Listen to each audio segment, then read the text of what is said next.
To go. Good evening, everyone. Thank you very much for joining us on the March 24th, 2026 meeting of the Board of Education. We'll call the meeting to order. I am upset that I've lost my pen. No, I am not going to take that pen. It's too fancy. I'll find one. No, I want to take Dr. Brown. That's fine. Thank you very much. I appreciate it.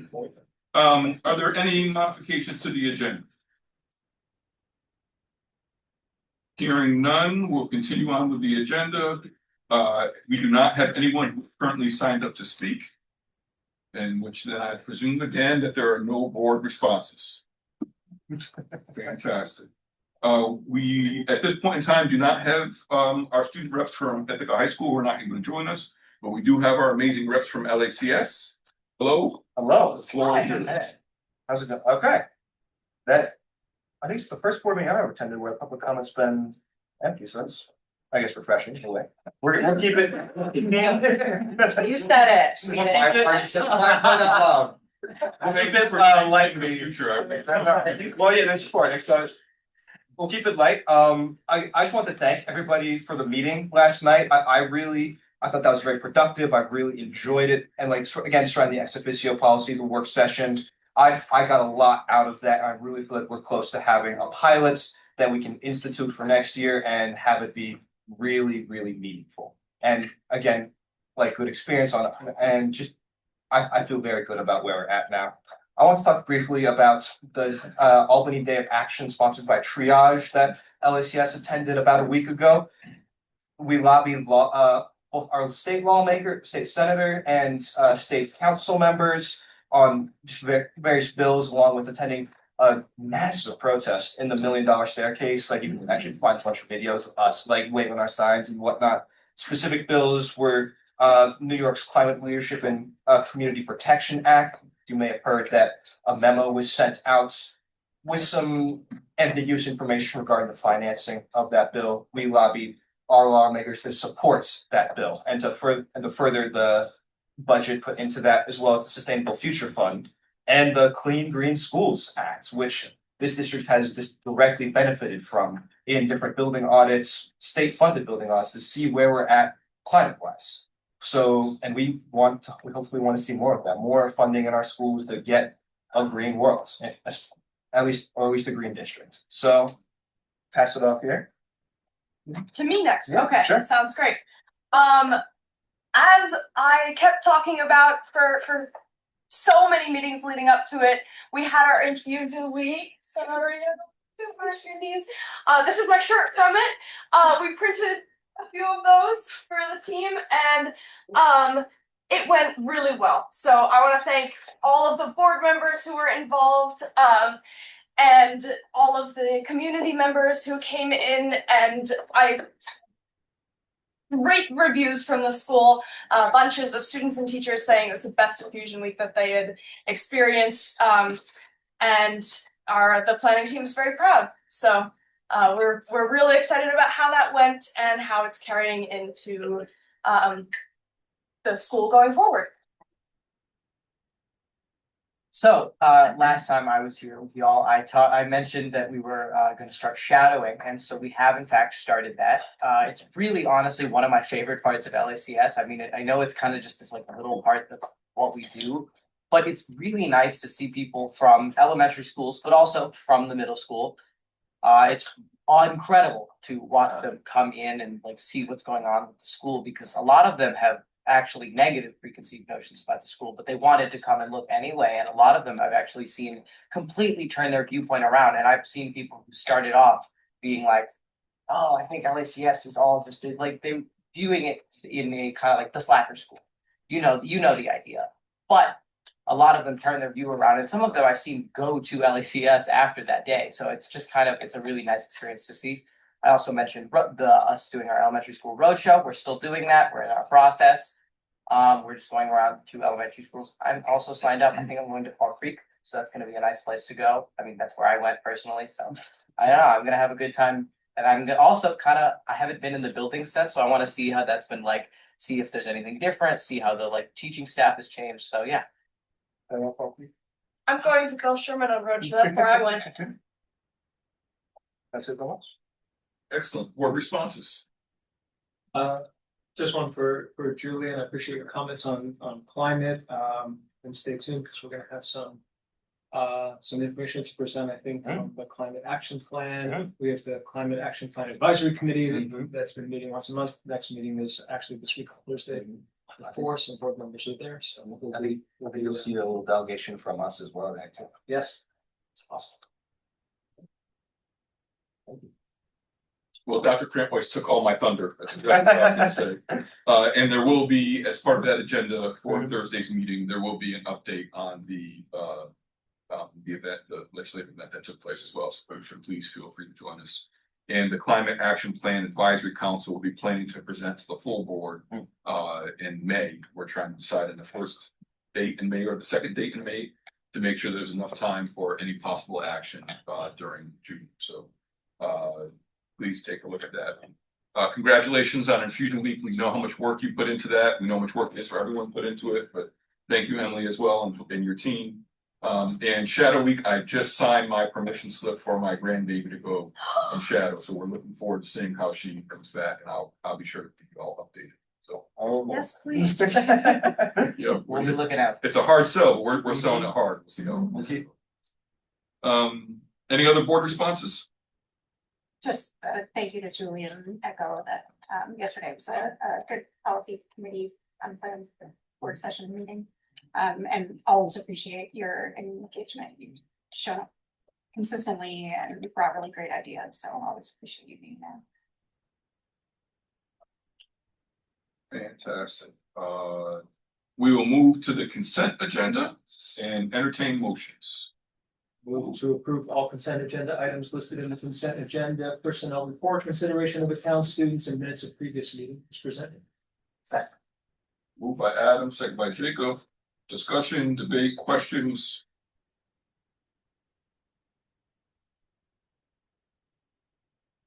Two things to note from my end is, again, the district trying to be wise with its resources, and so there is surplus property. We've been following both community wants and wishes about how we take care of surplus property. So thank you, Dr. Bryman, for taking the lead on that. I assume that was you. You've been taking the lead on that, and we should definitely continue to recognize the significant financial investment of the Ithaca Public Education Initiative. So we thank IPEI for the continued support of our students, our teachers. If there are no other comments, we'll call the question. All in favor? The motion passes unanimously. The board members who are present. That brings us to Dr. Brown. Good to see you, Dr. Brown. Thank you. Thanks for the opportunity to share. Good to see everybody. Two notes of appreciation this evening. One, thanks to the board members and the community members who have attended the community conversation. We have one more, I believe, that's tomorrow night at Enfield Elementary. Well, no, Enfield Community Center. I'm sorry, Community Center tomorrow evening. But thanks to the folks who've been out. Everyone who's been there has learned something, and we've heard a lot from great folks. And thanks to the team members who are spending evenings out as well. And we've been doing some here in this room during the school day as well. So thank you for everyone for doing that. It has become customary for me when I see community legends in the room. I like to note their service to our community. We have another person here this evening. I wish to say publicly thank you to Elliot Harris is here. And Elliot has served on multiple boards in this community and has done a lot to service this community. He is if you ask him, he'll share all he's done. But make sure you allot a lot of time because he's done a lot and he likes to share a lot. But I love Elder Harris, and whenever he's in the space, I would say thank you for your service, man. We appreciate it. You've done a lot for young people in this community, and we love you for it. And that's all I have right now. We have a lot to do in a little bit. Thank you. Thank you, Dr. Brown. And I'll echo a long-term school board member as well. So thank you, Mr. Harris, for your service on the school board as well. We are going to continue on with our agenda of school business. I apologize in advance to my board colleagues that I will be leaving at 8:30 if we are not done for childcare reasons, but I just want to make sure everyone knows that that is not an attempt to rush through anything. It's just to give notice if I leave at that point. So the first item agenda is district school-wide safety plan adoption. And we will call you up just in case here. Sure. Dr. Brown.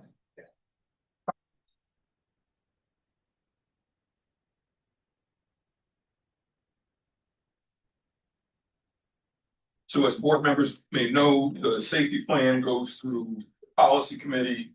There is a required public hearing. It has been available. I don't believe that we received any feedback. We did get a question in regards to extreme heat, and I think I tried to point folks to the appropriate pages. If you take a look at the safety plan that's currently up on the website, I'm saying this for the community. Dr. Bryman has done an excellent job of every year highlighting the changes from the previous year. So if I'm not mistaken, it's page 5 and page 6, which highlight the changes from last year's safety plan. We'll continue that practice because it just makes it easier for folks. So thank you for that as well. But it's an opportunity for the board to ask any questions, to get any clarifications. This is not the first time we've seen it. We've been seeing it for 2.5 months, right? I should say. Yeah. But I also want to recognize the work that it takes to create a 106-page document. Sure.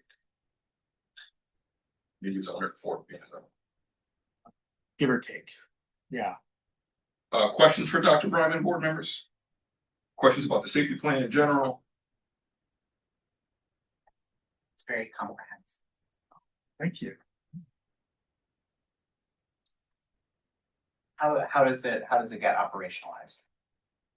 Well, we do a presentation with building principals, and then they have to incorporate their individual building safety plans. So they take a lot of these elements, especially the updates that are in here on page 5 and 6, and they incorporate those into their building statement.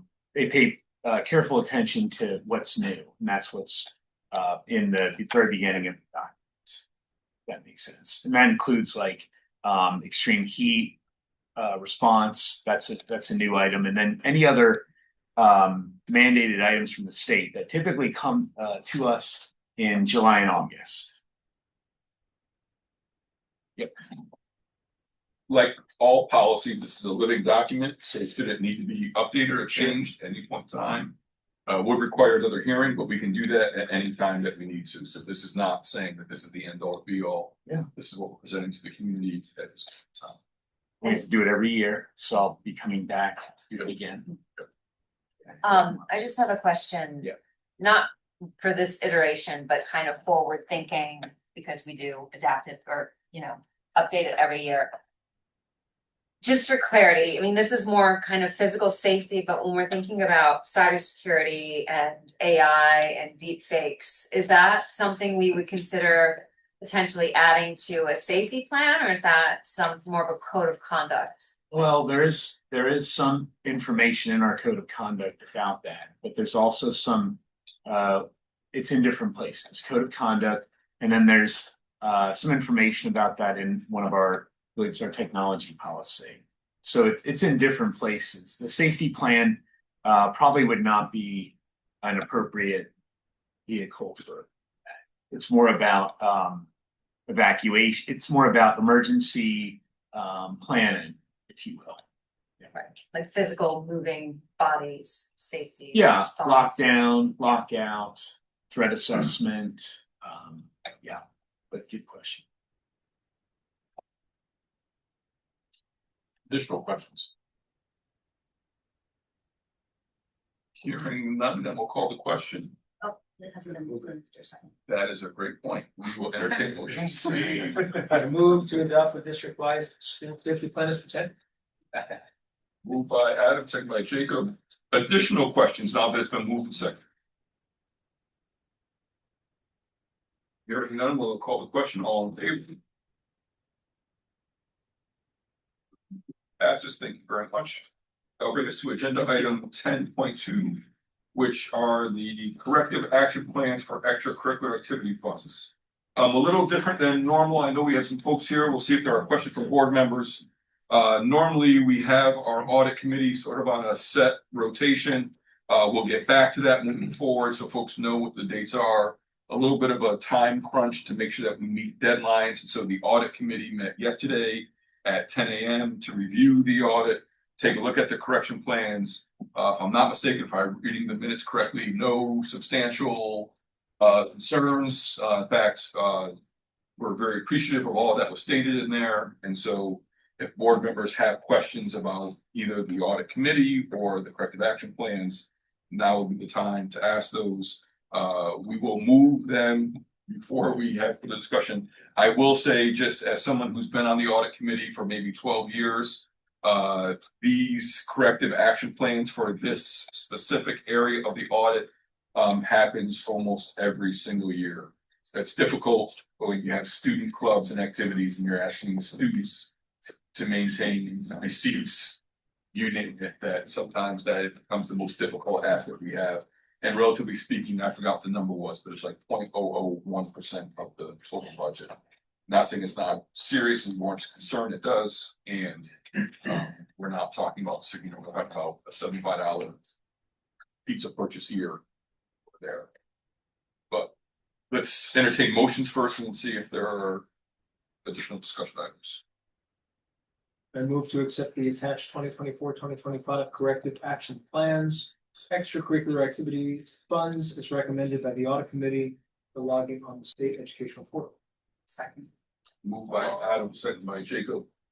Questions, comments, clarifications? You said if it happens all the time, is there some sort of standardized process to try to avoid it? Or is this just what? Yes, that's what the corrective action plan is trying to standardize. Like, I guess I mean, if it happens every year, like year after year. I guess maybe I misunderstood. It looked like each school had its own corrective action plan and process. It's the schools that have student activities and clubs, so it's our middle school and our 2 high schools, or our 3 middle schools and our 2 high schools. And I shouldn't probably misspeak in saying it happens year after year, but more importantly, it happens regularly. And it's a difficult thing for us to address. Just The humans change each year. right. And, The students change, yeah. the advisors change. Yeah. And there's a standardized process and it's a problematic process. Well, the process isn't problematic. The people who are trying to learn it make it problem. So that is the purpose of the corrective action plan, is to continue to try to do training, right? We've worked on that very hard over the past number of years. It's been an area of focus of its own specific audit a couple of years ago, because we were recognizing that it was coming back to us all the time. Yeah, our team does a great job of trying to reconcile all of the, $10 purchase here for pencils and, right, a $20 purchase here for soda. It's sort of where we're at. So again, even if you read the audit very specifically, you'll know where it's off, and again, trying to solve it, and relatively speaking to the total budget, it's an extremely small amount of money. And and outside the budget, there's no other implications of having this corrective action. Like it doesn't negatively impact our audit anyway. Yeah. Okay, cool. Thanks. I wanted to ask who oversees the club activities, because in the corrective action plan, it's stated that every year too, that if a club has been financially inactive over 1 year, it should be discontinued. But yet prior years, we had like 17 of the extended clubs. In this one, the high school there was 18. So why weren't they gotten rid of? I imagine that's a policy issue. If there isn't attendance or appropriate attendance, I don't know that. I would have to look. That's something that we have to look at, because if you don't have attendance, there's no point in having a club. And the timing of the audit doesn't always line up to when we're gonna know we're gonna have a club. If that makes sense. Yeah, because this audit starts when? June, yeah. In June. Yeah, and we know about clubs in early fall, so it's just the timing just never really works. And the focus with the clubs is really learning. It's not so much the $100 or $200 that's associated with the club. So that can get lost in the mix, and it is a relatively small amount. As was mentioned earlier, it really comes down to the fact that we're catering to folks all the time. So it is difficult. It's a training issue. Constantly have to keep up with folks that are involved. But at the high school, they have a handbook that to give to advisors. At the middle school, and I'm not sure if LACS has a handbook too, and I'm wondering why the inconsistency. I think it does come down to folks changing, and then it's not necessarily always going through the handbook or the training associated with that. It's different than the high school, but we need to do better here. We do. Because this comes up, the difference between the 2 schools and this particular fund. And let me be clear, auditors know where to look at every school district. And this is an area they find and they look for in most school districts. And we're one, this is the first place they look, and we always get cited here. So the corrective action plan is the onus of the principal to write that correction. That plan. Not to write the plan, but to facilitate and To ensure that facilitate. it is complete, yes.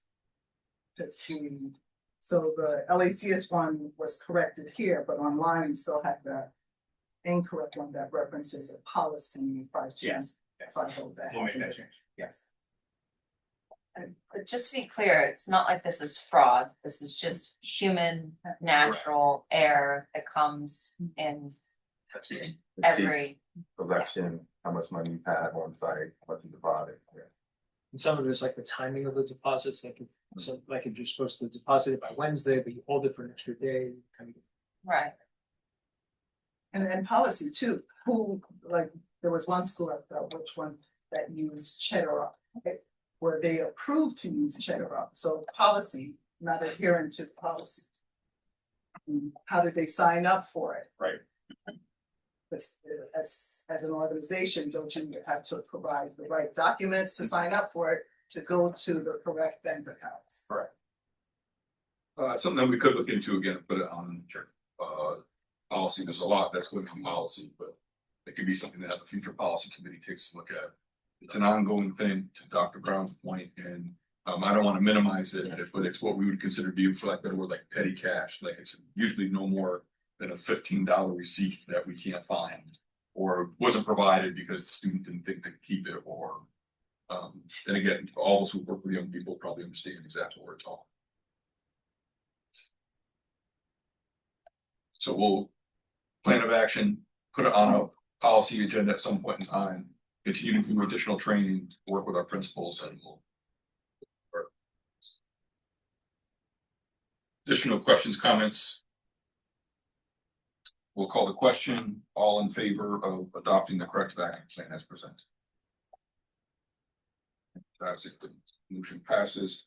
Agenda item 10.3, this is the internal audit report and corrective action. We'll entertain motions, then we'll discuss.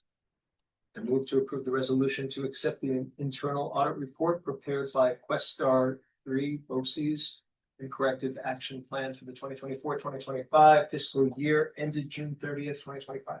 Second. Moved by Adam, second by Jacob. Questions, clarifications, discussion. When I read it, am I correctly reading that our time cards are appropriately sorted in all departments except for transportation, or was I misunderstanding? So the audit looked, if I may, the audit looked at a snapshot, one area, so no, that would not be accurate. That's where they looked specifically during the audit. So we have 300 to 400 employees that would fit in a similar way, but that's the area they looked at. So that's where that discrepancy was found. And if, I guess, historical context of this something that's regularly happens as well, or this is? Well, the audit only looks at a snapshot in time, so we actually asked for that particular area to be looked at in the audit. That's an area that is typically a concern in school districts. So one of the things we were also looking at, I think it's in the corrective action plan as well, is that we're looking at an electronic way to maintain time, right? And so it was also a validation for that change, for one point, but also the opportunity for human error in time cards is high.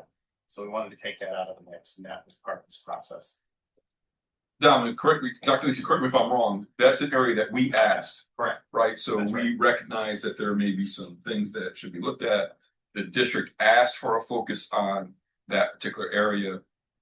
For next year, the focus is gonna be on purchasing. And we will put together, or the audit committee has asked for a listing of prior areas of focus that the district asked for in terms of its internal audit, and then potential future areas as well. So we found things in this audit because we asked them to go looking for things in this audit. And the same thing will happen, we did athletics a couple of years ago, right? We did performing arts, so every year we ask for a particular area of focus. This is the one that we asked for this year. We'll make sure all board members get prior years as well as what may be coming in the future for the audit.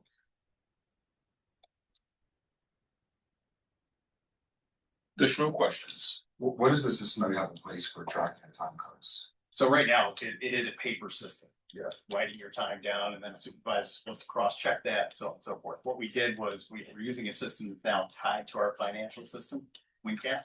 That is an electronic system, so you code in, code out anytime you're in and out of the district for work. So it takes at least one step out of that and the possibility for human error, whether it's check system or the sign in, sign out. That a lot of districts use that, so that's part of the reason why we went through this process to kind of validate, are we making the right move in adopting this? So Yeah. clearly we are.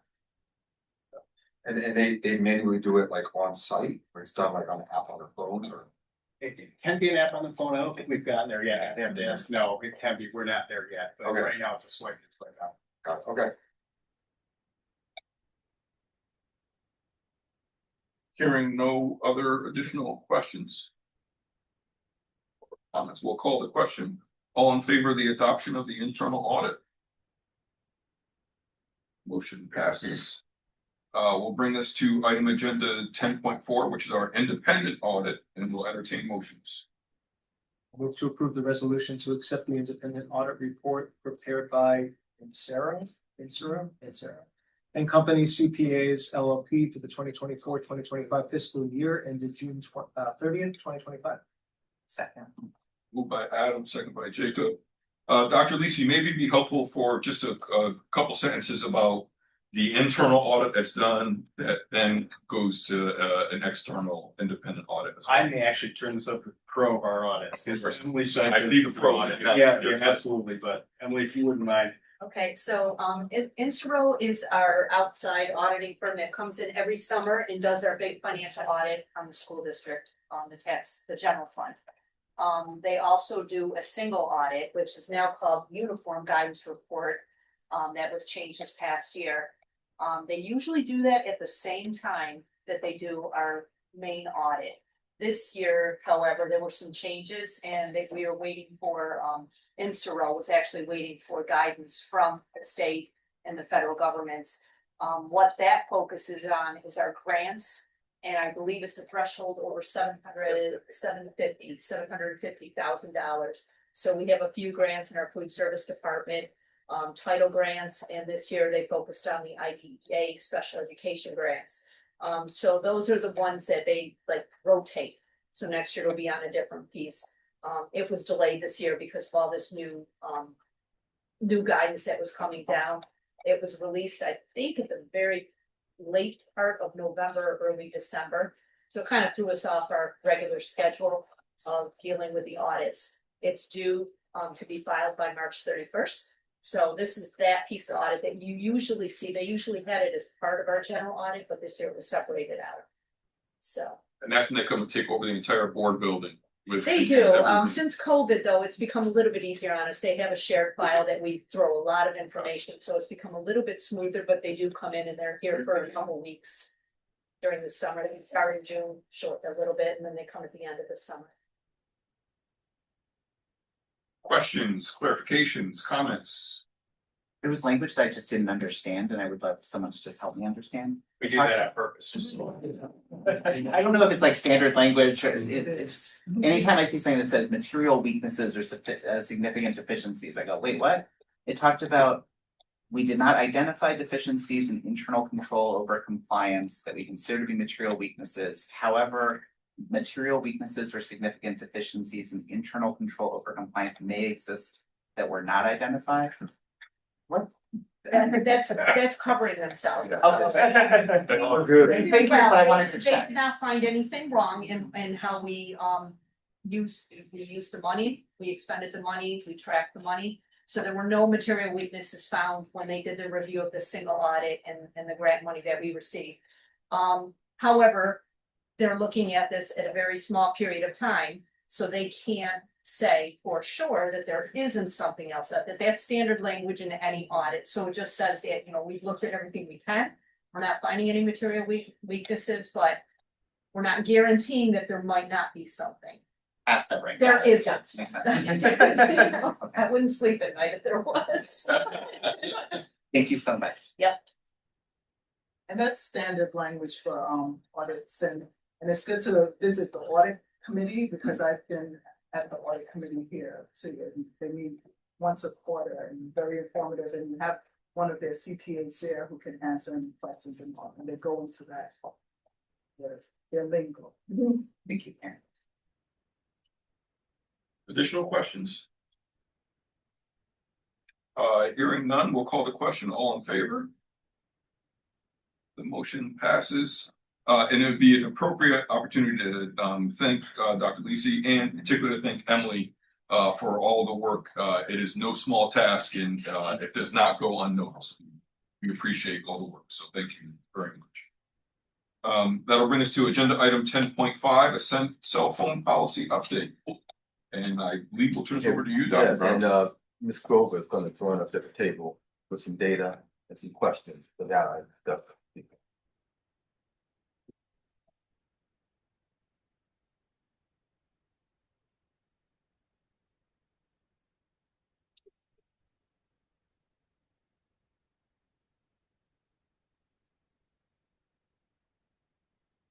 Hey, everybody. Evening. All right, so my apologies because you got the survey data emailed to you this afternoon. So I don't expect you had time to look at it. It was a collaboration specific to Ithaca High School.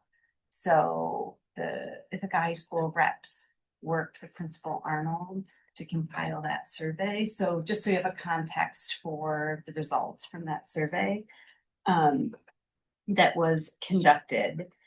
And we can go in, I can prepare a summary, but I think you'll benefit from looking at the individual questions and you'll see the wide array of responses.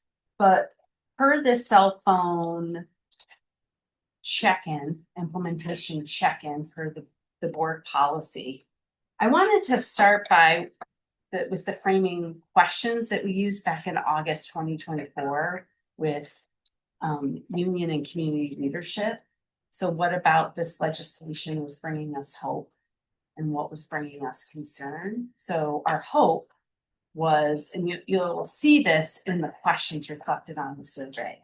Our hope was increased face-to-face communication, increased engagement in learning, and some of the concerns were appropriate, will there be structures to support the restriction? What's going to be the approach to enforcement and discipline? What equity issues are going to come up? How are we going to navigate student needs that might be reflected on, for example, an individual education plan? So the survey you'll see reflects some of those hopes and concerns.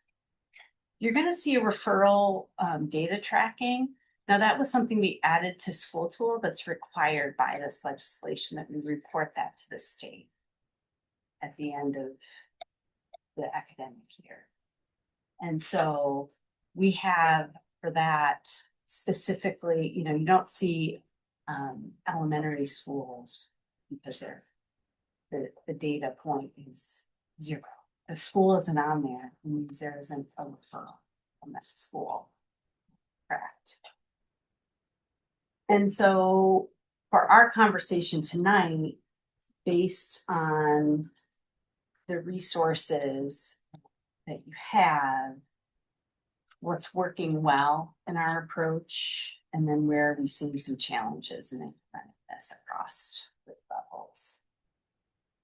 I want to draw to the community and those watching, draw attention to the communications page that outlines, if you're curious what exactly the legislation says, and there's a frequently asked question that's populated that we get questions about. So thanks to the communications team for that.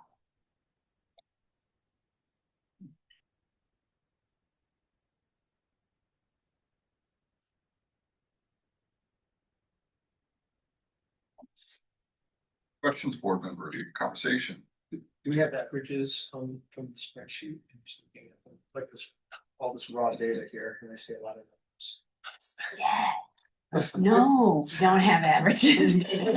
Not yet. It came in, yeah, this morning and I wanted to pass it along, but Okay. there. I understand. I didn't know Yeah. if it was just that we got it this morning or that I understand. So Yeah. we're not ready. It's hot off the presses. Apologies if I missed it. Why don't we have middle school data? Well, there is middle school data on the discipline referral sheet you'll see, but as far as the surveying of students, that isn't high school students ran point with the QR board reps. So there weren't surveys given at the middle school level. It was that, well, what's the rationale for not surveying at the middle school, like the staff or students? I guess I was expecting that, so I guess I'm surprised. Oh, that. We talked in the fall, well, we talked early in the fall about what data we collect to monitor the implementation of this policy. We talked about the state mandated data, the discipline referrals, and then there were conversations at the table about the high school students putting together a survey to get some qualitative information. So as a governance team, we decided on, I guess we decided, we allowed for the collection of qualitative data via the high school survey. Now, if there is a wish for us to do more qualitative surveying in the future, we can definitely do that, but that would be a different process and probably led by our accountability office. I'm looking at that person, Lynn. If we want to collect it in some kind of formalized way, but again, our first effort was just the students at high school who put together this survey. I don't want to use the word informal, but it's an informal approach to what we've done in the past. Yeah. Okay. So there's a way, for referral, to differentiate between purple and non-purple created through lunch. But now that we provide meals for students, how do we differentiate? We provide meals for all students. The families don't have to complete that document. Lynn, will you please, that's a great question, and it's changed. So the shift actually has happened over the last few years that the majority, so free and reduced price lunch data is still what drives funding formulas for us in the state. And most of that data comes from a process called direct certification, where our food service department receives files from New York State. So any student that is a member of a family who receives any sort of social safety net, so we think about HEAP, SNAP, Medicaid, they are automatically qualified. So it's largely a reporting of that direct certification with a few families that continue to fill out the application. So where we have seen a shift is probably in the question around reduced lunch, right? The kids that qualified for direct certification are students that would have qualified for free lunch. We have fewer of the counting of reduced lunch folks.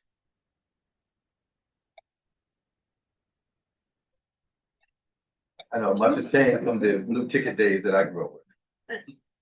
Some people would laugh, know what I'm talking. So as we're looking at this, we hear, I'm sure many board members do, a number of anecdotal notions of that it's going exceptionally well, or there's more engagement during lunch periods or in class time.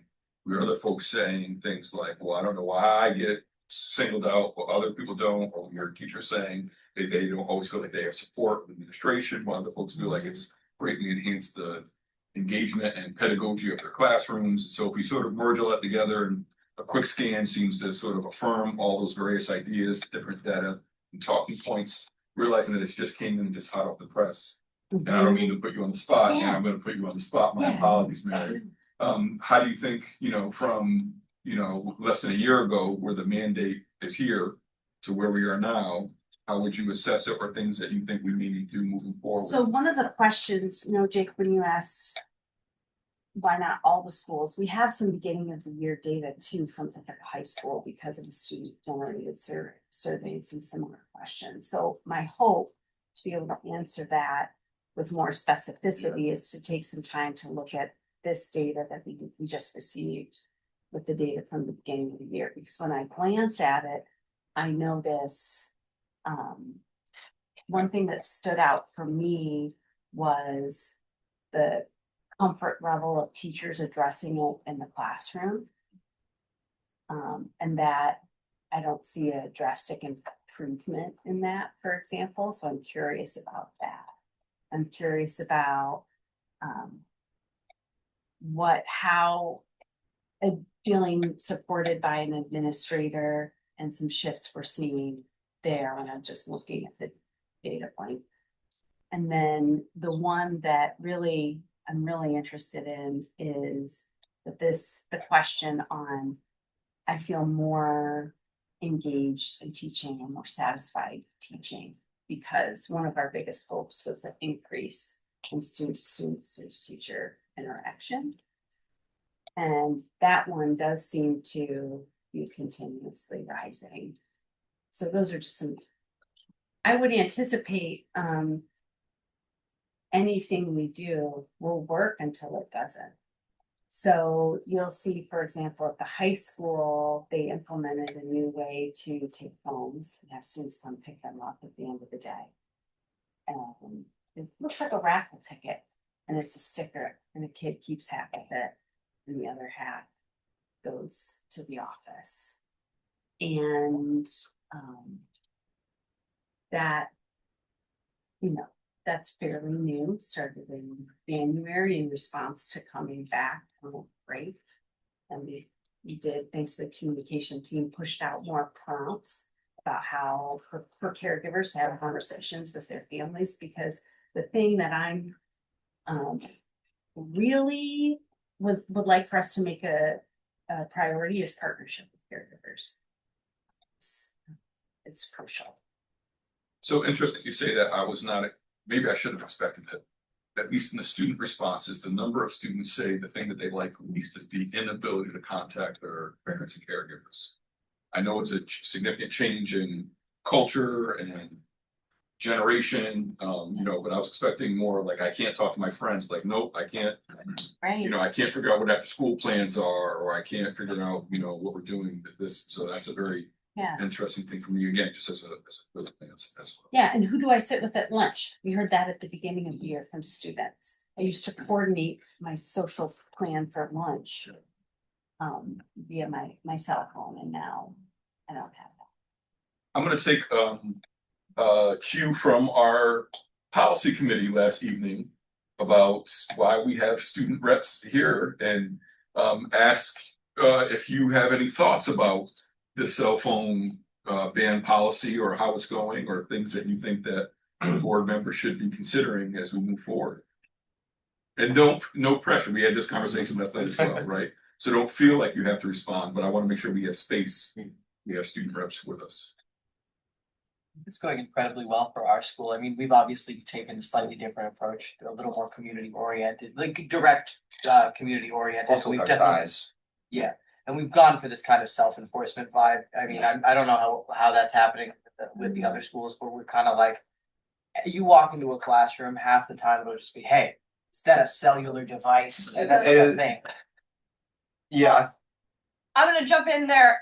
It is formalized. The LICS Restorative Justice Committee came up with a very thorough proposal that was in line with the state law and with the district policy. And we, as a school, we ran it through ASM twice, right? And discussed it and proposed changes to it, and created this implementation structure that seems to be working pretty well so far. And I think, students put that into action by voting for it in a vast majority. So it really is like a feeling of ownership over the way that we approach dealing with this new law. And I've been happy with the difference that I see. I mean, it just the marked difference from last year in ASM and this year is very pronounced. I think like last year you would look at the stands in ASM and it would be phone, and this year I haven't seen much of that at all. And when there is, our bouncers are now empowered to say, hey, put that away. So, I mean, I'll say, like, personally, I'm not impacted by that much because I don't have a phone, but it has been tricky for some of my friends, like, figuring out some of these things. But we are a smaller school, so it's not hard to find your friends during lunch or coordinate after-school plans. The line for the phone in the office is usually not too bad at all. Yeah, that's my experience. I will say, I think it's very difficult for us to, without the backing of any data. Like every student has experienced it differently in LICS, and we are a small community, so I think we've experienced different growing pains in that way. Though, in my personal experience, when I think back to last year, the year before that, I walked into a classroom and the phones just aren't there, which is a shift that is very noticeable. I think others have noticed that too. Again, with the parents thing, I've personally experienced that. It's like I was an hour after school from mock trial, I had to tell somebody that. Or I don't know, an issue we faced is kids don't know how to use the office phone. So we've had to make directions on how you use I have to remember a phone number? That actually, yeah, it's Yes. or how you put 8 before this, or you. Say that has been up for years. I know, but you now. just have never looked at that. No, I know. Well, no, still, it's like we still have some growing pains with it. I don't think we'll be out of that for years and years, honestly. But again, back to when I walk into a room, I don't see I don't see that. Then that's it. So I think in that case, we're doing something's happened. No, we appreciate that feedback. Board members, questions, comments? I'm having a hard time coming up with too many because the data isn't synthesized in a way for me to take many takeaways from it. So I'd be a little inclined to ask for a reschedule of this for the next meeting so that we can look at it in a way that it tells us story.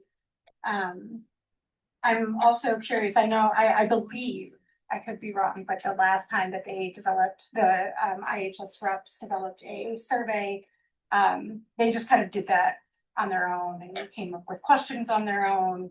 So I'm curious about the process this time because the policy itself does explicitly say that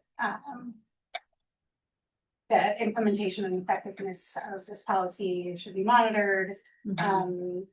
And to look at factors related to classroom and school climate, student learning, student discipline, student mental health, in collaboration with school leaders, and report outcomes to the board annually every March 2026. And it's a little hard to even compile which questions fall into which one of those buckets. Yeah, and I would say, so that's one thing when I take some more time to synthesize it, Yeah. can put it into those buckets based on the policy. That's a great suggestion.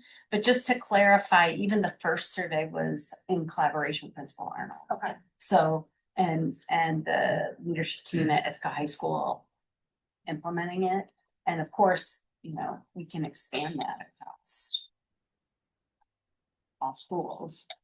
Yeah, I think that would be great. And my only other question before I yield. Jacob, which I have not yet done. I'm wondering about the data in the referral report. There's for DeWitt to only have one single disciplinary incident is a little surprising. And it's quite less than either of the other ones, obviously, including Morton. And LICS had 0. Yeah. So, yeah. I'm not sure, I would, having a child that goes to DeWitt, right? I was quite surprised by that. So again, I'm wondering a little bit about the accountability for how much is really being input into the system regularly and being captured. And obviously you nor is anyone else there looking over everyone's shoulders to make sure that that is the case. But I guess I'm wondering from even the perspective of teachers and building leaders at the different schools, if it feels more or less doable to be inputting the kind of information that they're being asked to do. So we'll look at this data in our next administrative PLC. I noticed that as well. So my first action was to email the administrators at that school to tell me more about what you're doing and how you're implementing it. And so we do have a number of things that we can do prior to writing a referral and taking the phone and having the caregiver come. And so they wish to talk about what they're doing rather than the referral route. And LACS, you know, Emily, as you talked about, worked on some sort of practices. And so how do we want to track that? The state's requiring one certain way of collecting the data. And then how are we differentiating that based on the school or based on, then this first year, there's going to be some differences across schools. And that's something I think we need to do as leaders is checking on that. So just ask for a point of clarification on that. Does that mean that the information that is being collected in school tool, does that mean that that information is aligned with state expectations and not the grid that you and Carrie created that kind of directs what the so in that grid, and I actually should add that grid to this so we can look at that, because there is leader discretion even in that grid on how to document, or not document, but how to escalate the response, for lack of a better term. And DeWitt has a really robust, restorative practice. Angela Knight seeded it at Wheaton, and some of the founding staff of that work. So I'm curious about it, but it really stood out to me too. So.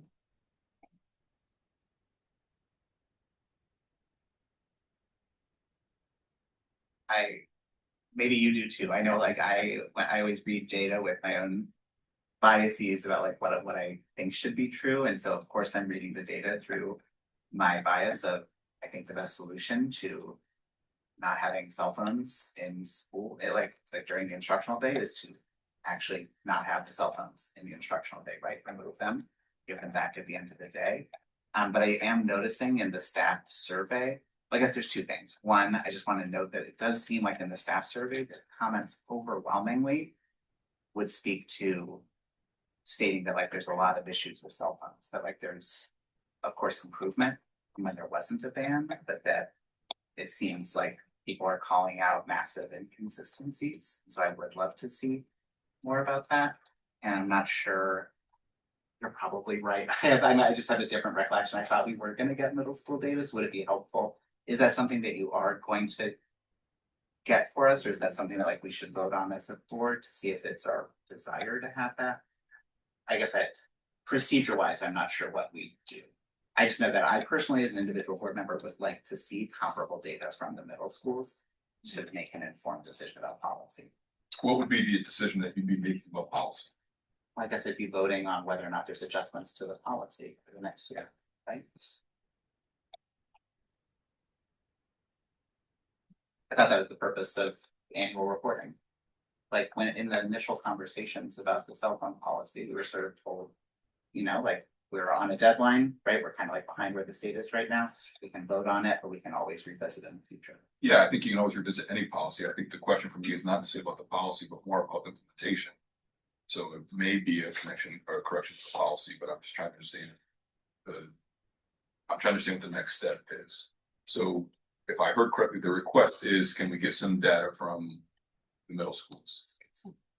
Prior to that, I would also make a request that maybe we just have middle school leaders come have a conversation with us as well.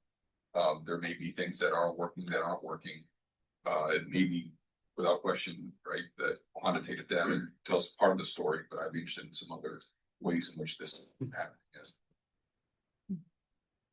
As another board member.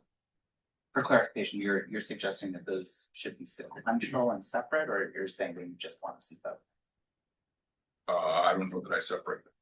Okay, yeah, that's nice. Yeah, I guess I would like to see both. I'd like to see the quantitative, and I don't think it's negative in any way to get building leaders to come in. But we also have this data that's here that's quantitative in the absence of a building leader coming in. So we could be consistent, and we could do both.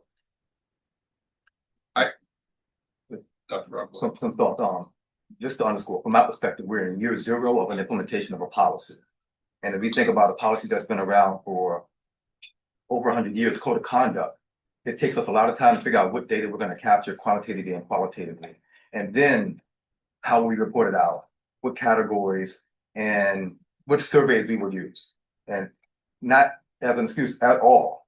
We are a couple of months into a policy implementation that we didn't plan for last spring, as we would have had we known we would be administering a qualitative survey with significant questions connected to the language which we didn't have last spring. So from my perspective, I'm taking in all of this. Next year's report out in March will be much more data driven with a qualitative and quantitative approach that is aligned to the policy and our expectations. And I also envision principals coming to talk through it as well. Again, I've been operating in year zero, and that's just getting a policy in place first, and then thinking about what it would look like to report out in a way that can be quantified, digestible by a community. And so that's where I see us going next. And starting to plan a lot in the spring, late spring and summer with our teams and with Lynn, because I'm thinking this may be a K-12 insight survey that we would have to administer to different groups and look at it in that way. Just having it be put together by a principal and students and us getting it to the board on the day of a meeting is not our style. All right. That's just not the way. If we're going to be asking for qualitative information, we're going to be much tighter about how we gather it, how we're going to look at it, and how we're going to lead a discussion about what to do next to inform what policy shifts we should or should not make. And yes, as I said here last spring, I don't want to call this an experiment, but this is a significant shift in culture. I've gone to several concerts and restaurants over the last couple of months, and no one has asked everyone in the room to take away their phone. We're doing that with young people in a space, and the feedback you're seeing is what happens when we do that. And there are issues.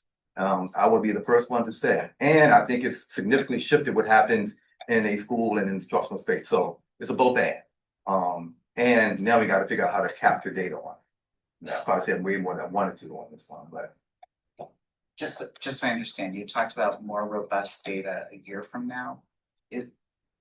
I might have just missed it. Are we going to get middle school data though for this year? no, because we don't have we have not administered a survey unless married to our middle school students on this particular topic. Yeah. No. But Or yeah, staff. parliamentary wise, I'm not sure how it works, but I would love to entertain a request for middle school data and see if a majority of the board would be interested in that. But I don't know how to do that because I just don't know. I haven't done it before. Maybe someone can help me. Well, I'm looking at the policy now, and it did state that this is in the first few months of putting this policy out, and that we'll get a report out in March, and then we have to do a report annually to the state beginning September 1st, 2026. So it doesn't say in here, and I don't think we have to adjust the policy in any which way because this is all new. And it doesn't state that we were going to get K-12 or secondary school data. So this is learning experience as we're going through. And as you said, Jacob, about the taking phones away, or you've seen that in certain situations. I remember when this first came up in 2024, I put the onus on community members, on parents, who gives these devices to children? We the adults, right? But yet we expect the schools to be the commander in chief and trying to take the devices away. But yet how do we work together? And I don't see us saying that we're going to contact PTAs or have meetings where we encourage families and caregivers to speak to their students to make sure that their students are not using the devices during the school day. I mean, schools are doing that though. I mean, we actually seen that come from. And PTAs should be doing that too. We should be following up. That's cool. Yeah, I mean, I guess my feeling is that we should be doing everything, and I'm not sure what the concerns are about getting information. I mean, the policy is a New York State policy, so like we don't have a choice. We have to do this, and we are doing it. And I think the question is just kind of like, how is it going? And if it's going great, that's great. And if it's not going well, then I feel like we would just use that information to talk as a board about what to do. And we can get teacher input, student input, qualitative data, quantitative data, middle school, high school. I'm just not sure that it matters. I don't know why we would be concerned about getting too much information or information too quickly. I'm just a little bit confused about that. It just feels like, let's just get a bunch of information and then let's have a conversation about it. That's just my philosophy. I don't know what the other side is. As one person, here's my other side. And I don't disagree that data helps inform how we make decisions. This was enacted in September. It's asking for annual data, and we haven't even gone through an entire school year yet. And so for me, it's almost and it's an example, and I'm not talking about the legislators or the policymakers who created it. It seems a very interesting mode to ask for an annual report prior to the year being complete. And so I would be much more in favor of waiting to the school year to be over to then be able to look and see what took place over the entire year as opposed to third quarter or 3/4 of the school year in. Not that we still can't ask those questions, not that we still can't make changes, but I think the expectation that we'd have a full data set without a full year. I experience this, I'm sure many of us do in our various professions, right? But that happens to me pretty often. It's like, well, we just started a program. Well, give us a review. Well, if we just started it, how can I give you a review if we just started it? So I'm not in disagreement that more data would be helpful. I'm just wondering, I think I'll echo something that Brown said. We're not even sure what data, and I know the state says some things, I get that. As one board member, I challenge what the state says, that I don't have that authority to do so. But I would like a little bit more time, or maybe we set up another meeting to have a conversation, or we do set up a Google document about what kind of additional data would be helpful and see what we can gather. As opposed to, I don't think, it can be as formal as a resolution, doesn't necessarily have. Well, my mind went to resolution because correct me if I misheard, I heard Dr. Brown said that he would not collect the middle school data for this year. And so what I'm proposing is, I think I'd like to see middle school data. I find the high school data helpful. I've only just started to produce it. I find it very helpful. And because we have multiple middle schools, we now have incomplete data that we're having discussions about. So I would propose a motion to, I guess, I don't know how to phrase it, to direct Dr. Brown to gather comparable middle school data for our next board meeting or a month from now to review as part of the data review. I don't think it's possible to gather data that quickly. I personally speaking, I'm less concerned about like the formality of the data. Like, I think there's two different things, right? There's like the state reporting and the requirements that it needs to meet, which it sounds like we're slowly meeting that, and we're not gonna be able to do that until the year's over. And I think the other aspect of it is like, I'd like to get feedback and information, anecdotally from teachers, administrators, because I know I have a problem when you like allow things to be too bureaucratic. Like, well, let's wait till like the end of the year before making decisions. I think we can get information now, we can pivot and we can maybe implement some things that could be consequential and impactful by the end of the year. I don't think we should wait to the end of the year to make changes if possible. Like, if there's some ideas that could make things, like, I'd love to hear more of what you guys are doing. Like, is there something that we can take from that and then implement it into the other schools that would help, be beneficial? So for me, like, I'd love to hear feedback, and maybe there are some meaningful changes that we could make. And to me, that's mutually exclusive from the state reporting aspect of it. And so for me, like, I don't need the data. I just want to kind of hear and like get ideas and suggestions and figure out like how we can implement this, because it's cell phones to me, like they have such a negative impact on kids, like especially in the learning environment. And so I think that this is such a huge issue in terms of like kids' ability to learn and in the spaces where they have the opportunity to learn. And so I want to do as much as we possibly can, as quickly as we can. So that's my position. So I'd love to jump in just to remind us all that we all adopted this policy. Was it this board, last year's board? So this board adopted the policy, and the policy says that we're gonna be getting our first report out on data March 2026. So as much as we may or may not feel like maybe that was like too premature, maybe we should reflect on whether we should have put that date in, but like the reality is that the date is in the policy that we would be asking for this information to be shared in March 2026, which I think that we've been talking about for several months now, and that at least some board members have been asking really explicitly for data. So I think, you know, I feel like I'm hearing two conversations about like kind of reflecting on the process, and maybe we should have done some things differently, or maybe we want to choose to delay, you know, asking for more information. That's one piece, but I think, you know, hearing from board members that they were expecting to get more comprehensive information today, I don't think it's unusual given what is in the policy.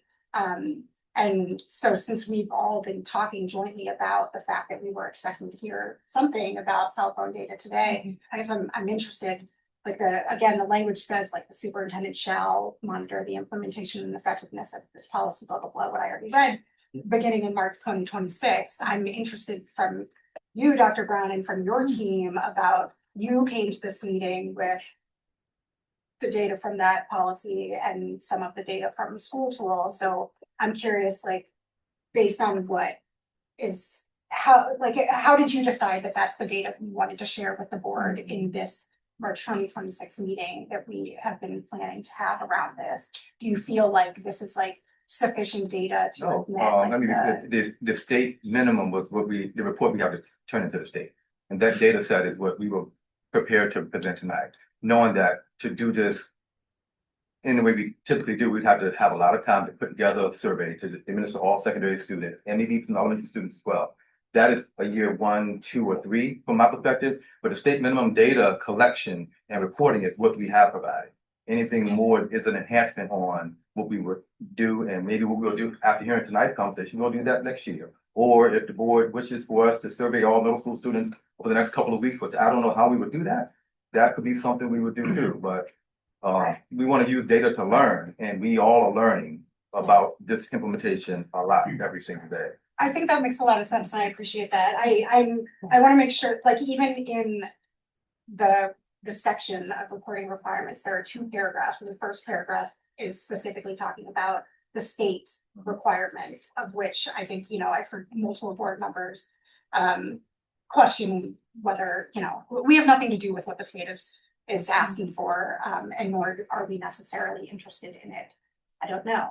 But there is a second paragraph that I read as being very separate to that. And I know, having been on the policy committee, that at least in my individual policy committee member mind was very separate to the state and was really focused on our conversations as a community and as a policy committee about what we were interested in hearing about, which is why it's kind of more broad about school climate and student learning and mental health and things like that. So again, I just feel like that is very explicit in the policy. It sounds like what you're saying, which is fine, is that you don't feel like in order to meet that requirement that you needed to do surveys of, say, middle school. So again, I'm just kind of interested in like, what did you decide to collect and share at this meeting? Like, in what was the thinking behind it? Yeah, so I'll say that what the policy requires is the discipline data, and we can learn a lot from that. That brought up a lot of questions, like, these numbers are different. Well, LACS isn't on the grid because it's a 0. So let's explore that. That's a great conversation for administrators to have and unpack what they've been in at faculty meetings, how students were engaged.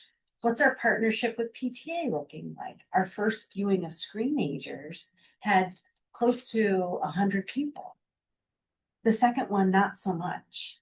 And we revisited that and scheduled one again in December because we were hearing from families, we need some more support on this. We need some more support on talking to students. So Todd, to your point, we're constantly monitoring this. When I walk through the high school and I have 3 teachers come up to me and say, we need a refresher. We need another system. So January, we come back and Principal Arnold and her team have a ticket system. We've sent out weekly prompts to all caregivers in this district on Tech Tuesday talking points for their caregivers. I don't need a survey to tell me to react to input that I'm getting from staff and and students and caregivers. And that's not to say that we can't gain something from that, but I don't see that survey as crucial to me. Really doing an archaeological dig on how this implementation is working and where our growth areas are. Yeah, and I see your hand up. I don't know who it is to me to talk. Teacher in me is No, this is part of our conversation. We'll figure out the student as official policy afterwards.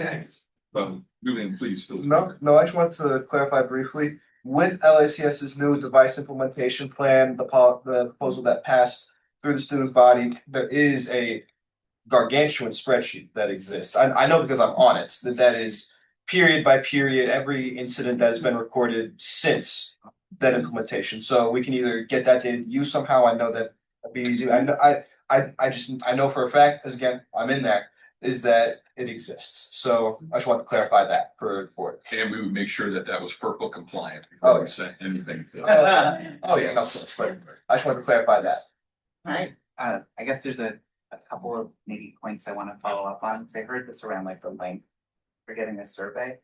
Can someone just, the survey, once the survey that was given to Ithaca High School was created, how long does it take to get to administer? We have, from my mind, we have the survey, right? So how long does it take to administer? Can anyone speak to that? They're not here, so we can ask, and get that answer back. I don't know how long. But it's a student. Yeah, it's a student route, yeah. Because my assumption is it's probably. I've never experienced surveys that have a window longer than a couple of weeks, so I guess I'm surprised at the notion that you couldn't get the data, and I guess I just want to posit like some things the data could tell us, because I'm hearing some trepidation around whether the data is helpful. Like, again, just by eyeballing it would seem like certainly a majority, if not a vast majority, of high school teachers that fill out this survey had significant concerns about the way the policy is being implemented / the policy itself. And it could be that at the middle schools, it's comparable, or it could be that it's radically different. So like whether we could learn from consistency or from outliers. I think you've sort of spoken in curriculum committee, Adam, about outliers. I don't know, I guess to me, the data is helpful so that we can see how we're doing. And right now, I feel like I have incomplete data. And I think there's gonna be incomplete data. I understand the idea for a survey, but I also wanna speak to, it makes an assumption as if our building leaders are already engaged in changes and modifications as they're getting feedback throughout the year. You can shake your head, that's what I'm hearing, right? I'm hearing that we need data to make those changes, and I would assume, having worked in a school, having been an administrator, that those changes are taking place whether we have a Likert scale or not. I think the point though is we just don't know. I mean, Mary even just sharing like, oh, I walked through schools, I noticed this, we had conversations, now they're like, that's data, like that's information. It would be, so I don't think that there's any. I want to be very careful that this is not any kind of like implication that people aren't doing great work in the schools. It's just that we're not in the schools, so we're just asking for like, what is happening? And I think the kind of data that Mary always brings with it, which is anecdotal and having conversations, is hugely valuable. So to It would that just point, be then, nice to- and having a conversation with building leaders, why wouldn't that provide additional I data? didn't say anything. I'm just saying like what we were presented with when we first got here was left much to be desired, even if it's just great storytelling like that and like what's happening. So my apologies, I am not facilitating this conversation well, and that it's a conversation about data, not a conversation about the cell phone policy or implementation. So I'd like to find a way for us to pivot, if at all possible, to figure out what are the best next steps. We're hearing that some board members want data. We have not heard that from all board members. I want to be clear about that as well. But the best next steps for us as a board would be to do what? Well, complete the averaging out of these data points from the high school so that we can get a sense of the numbers associated with the data that was collected. possibly, I'm not saying this, possibly get middle school data as well, so that we can see at the middle school, the same thing we have at the high school. Also talk with building leaders who can come in and give us a briefing about how things have been going so far. Possibly teacher rep, although we have teacher information that was also collected, so we could compile that somehow. I'm just bringing up a few possible suggestions. So March 24th, April is gonna be budget season. We're talking about looking at sometime end of May. If we're being honest with everything that we're putting on to folks. Not saying that things can't happen in between then or that there wouldn't be changes, but I also wanna be realistic about the expectations where we're at in the school year, the academics, the things that are taking place. Is that something that we put back on an agenda? I don't think we can do it in April, if you're asking me. I'd like our focus to, well, I don't think we can do it in April, not what I would like. So does it need to be on the agenda, or are you asking for it, like, just to get the data? Right, like you mean for the survey, to your point, like it's already made. If the super reps are going to do it, like could they then, facilitate that, provide the data to us? It's just like allowing the stuff to kind of trickle in, the information trickle in, like, I don't know. We what can do, gas, we can so do it that's- both and Tommy, I appreciate that. I don't think we need it necessarily, I don't think we need to wait for an agenda item to get Yeah. additional information. With that being said, I'm gonna presume from this conversation that there are some disagreements and or differences of opinion about both the implementation and or the policy itself. And so I think an additional conversation is fruitful, is helpful, so to share perspectives. And so, if it's all right with the board officers will work with Dr. Brown and have a conversation about a possible schedule of what we can anticipate or what we can expect. We'll get a message out to board members. You can say, I want this, I want that. We'll see what's feasible and progress from there. That is a tenable approach moving forward. I both agree with that. Okay, Karen, I'm sorry. No, please start. I agree with those steps. I also do, though, I do want to propose a motion to direct the superintendent to or his designee, however it would be phrased, to collect information on the middle school. Like on the middle schools, or like the same information collected from the high schools for the middle schools. Because what I heard, like what I last heard was that you would not be collecting that data, and as a board member, I would like to see it, so. I'm proposing that motion, I guess, does that mean I then ask for us, is there a second? So How does that- parliamentary wise, and I'll look to our parliamentarian. You make the motion that is not currently on the agenda would require making the motion a second and then an approval to make the motion. If I'm correct. Pressure. Right, my understanding is that's sort of how it take, right? So it's not just you making a motion, getting a second and we vote on it. That you make the motion, you get a second, and then the board votes whether or not they want to vote on that motion.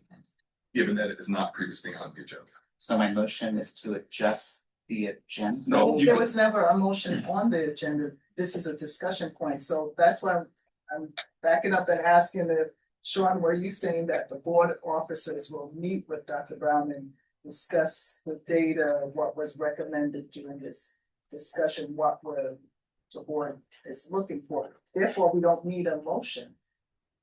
And let me clarify too, the question, I may have misunderstood it. I thought you were asking, were we planning to collect middle school information? That's why I was quick to say no. There were no plans at that point in the discussion to collect middle school information. I do wish, after in consultation with the board officers thinking about it, we're gonna put this on the agenda to talk about it again, then we will be reaching out to the high school reps to get a sense of how long it would take to administer the survey to multiple schools, and then think through what it would look like to get that done in anticipation of a May meeting. So there were no plans to do that, but based on, if it comes back on the agenda, we will be planning to bring you additional information that's qualitative based on a survey that's already been developed. I'd like to second not formally second, but I like the idea of hearing from building leaders, because they're the ones implementing. And to me, that would be more valuable than a survey at this point. Not that surveys aren't valuable, but. I think they're both data. They're both, So yeah. I don't know what's more valuable, so. Is data would this be survey more better? Qualitative, you Yeah, I know, mean, hearing. I just have a different opinion that that getting both is fine. I don't think that's the disagreement. I think the question would be what is possible to do, and that's what I said. Right. maybe the idea would be to give the board officers a meeting to talk with Dr. Brown and explore what's possible and bring it back to the board. The board at that point in time says insufficient, then by all means, make the motion. If you want to make the motion now, by all means, again, that's the prerogative of any board member as well. I do want to, I do, yeah, but, so.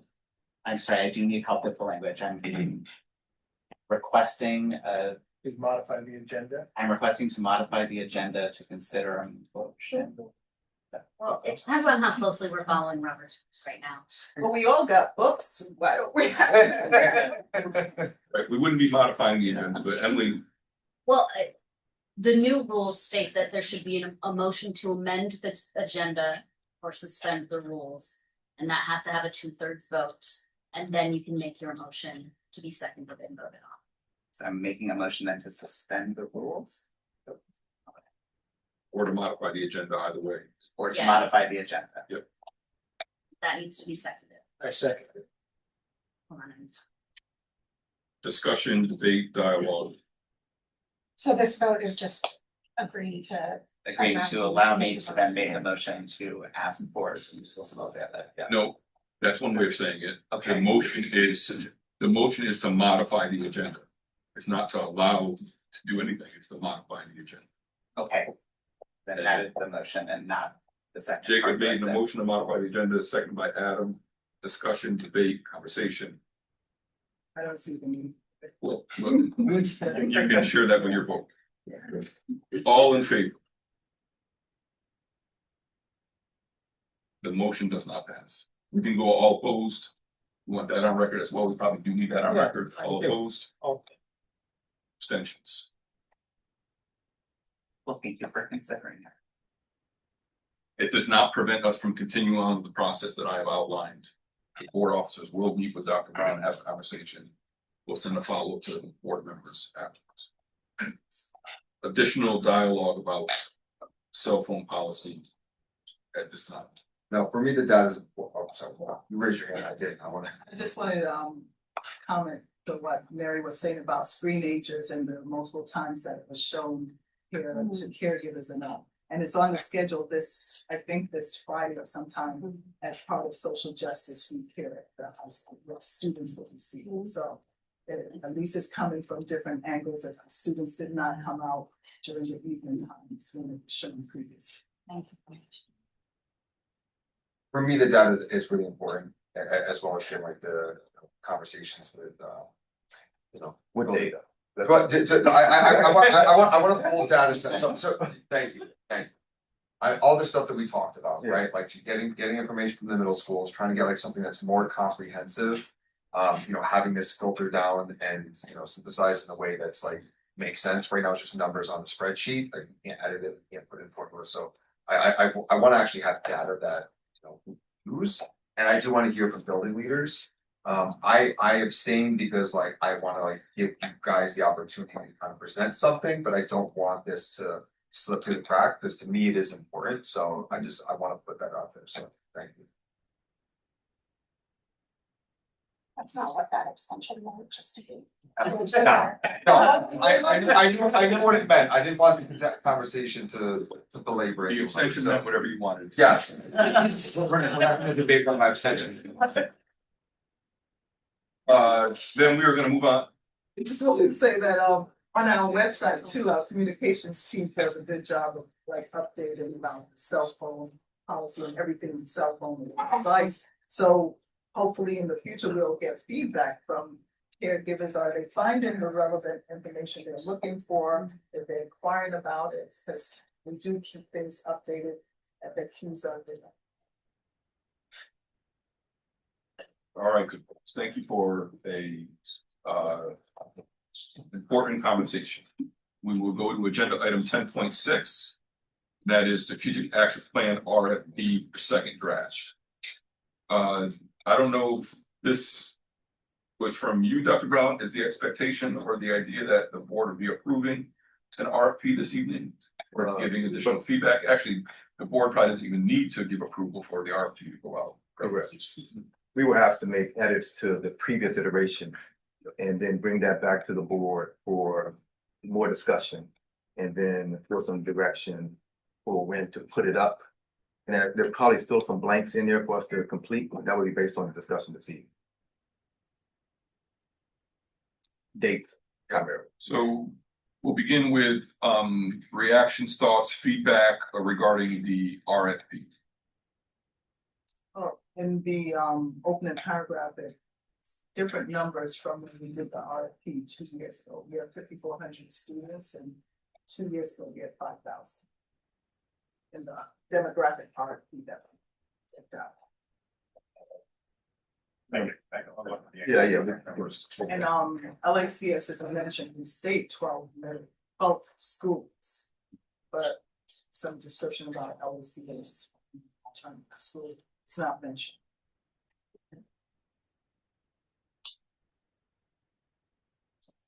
We're capturing this in the notes.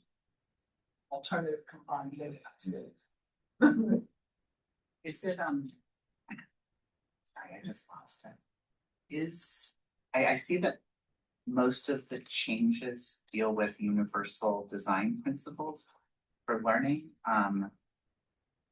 Is that it? I guess I'm curious, that's like it's a trademark term from a specific organization. Can I get more understanding of like why we're including that throughout the strategic plan? Sorry, why do you think that's a trademark term? It is universal design for learning. It's from understood.org. They're like us. They're the people behind it. So it's a trademark. I'm gonna look that up. Because universal design for living and learning is common. I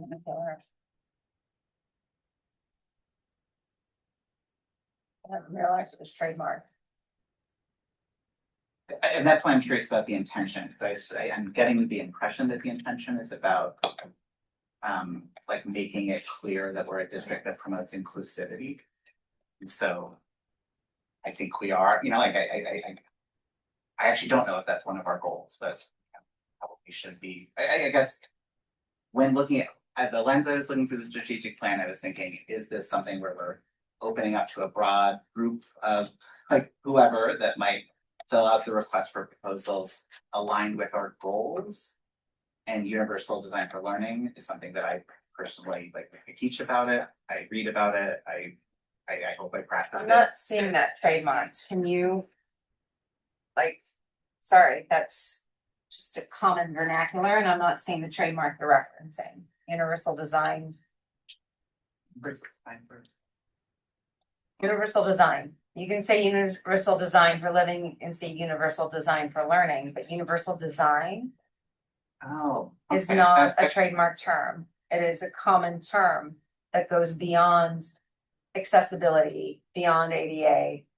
It is a best practice. So I don't. It based on what I'm seeing, I think you're right. It is universal design for learning, not universal design. Yeah. Good. I guess I still yeah, I guess I'm not sure if I understand the purpose in putting it throughout so heavily in the document. I'm just not sure how it supports the RFP. Universal design should be incorporated in our entire functioning of the world. It is incredibly important. Agreed, and that's more a matter of just should it feature so heavily in the strategic plan.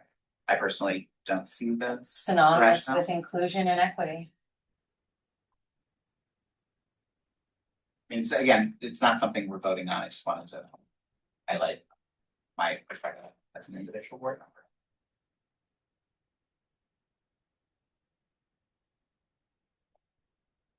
Additional comments, suggestions, additions, thoughts?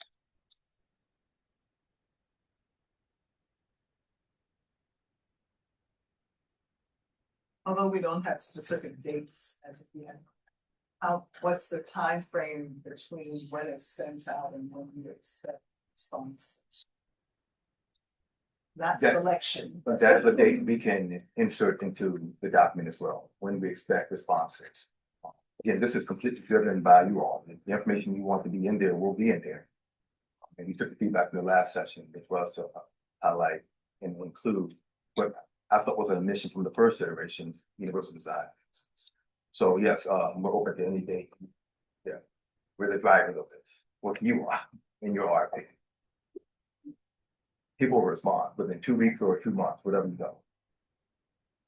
So it depends on how long you keep it open. Yeah, how I keep it open, when you want it done. So, What is a typical response time for something like this? Is that RFP? no, I've seen some folks go ahead. Yeah, anywhere from a month to 6 months. It really depends on you, what you expect from the respondents. My experience is you set a time for like 4 weeks. Yeah, I was gonna say, like, is there like a best practice to get like best? I almost feel like it's like 6 months. If like people aren't gonna take it serious, they're like, oh, let's get to it. It goes on the back burner versus like if there's a sense of urgency. And again, like I don't want to rush people. So I'm also Good. We're getting into the end of the school year, the academic year, so we need to get something in here before May. yeah. So I would say 4 weeks, so we can deliberate and think about it over the summer. It's also a tough time to be putting out an RFP. Really busy time, so I would recommend whatever the board decides it's due, but to try to put it out sooner rather than later. With a 4 to 6 week window, I think is a reasonable time frame. Because then it takes about another 3 or 4 weeks to, read through all of, hopefully there'll be multiple responses. That will take some time as well. Yeah, if I may, there's also an interview process associated with this for each of the respondents that you choose to speak with. We would speak with. That's We can do it on your behalf, but we can set up something with all. Right. Yeah, I'm trying to understand the process. Yeah, can you explain that a little bit more? It really depends on the board's wishes in terms of the plan. If that's part of the process that you'd like to implement, the respondees that you wish to bring forward, you have that opportunity to interview if you'd like. It is a long process, the entire strategic plan. So this is, it's not something that takes 6 months. This is take 3 years essentially. So it's something you'd want to choose very wisely. And we have a recent experience for this where we selected finalists and all board members were invited to participate in those finalist interviews that they chose. So I think it probably would follow a similar process where we'd ask the administration to set up finalists and then invite board members who would want to attend to participate in those interviews of who the final firms may be or consultants may be. That seems to have worked well in other RFPs.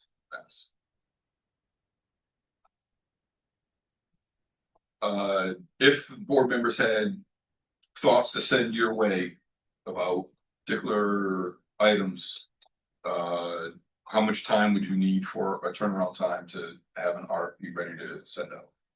I serve at your pleasure. I can do it in a day. I can do it for homework one night. Just tell me what you need. If we set our own timeline that by April 15th, we want something sent out. With a response back by June 1st. We can plug those dates in now. I'm not trying to dictate the process. I'm putting it out there, so please feel free to challenge, change. I'm just trying to keep this process moving.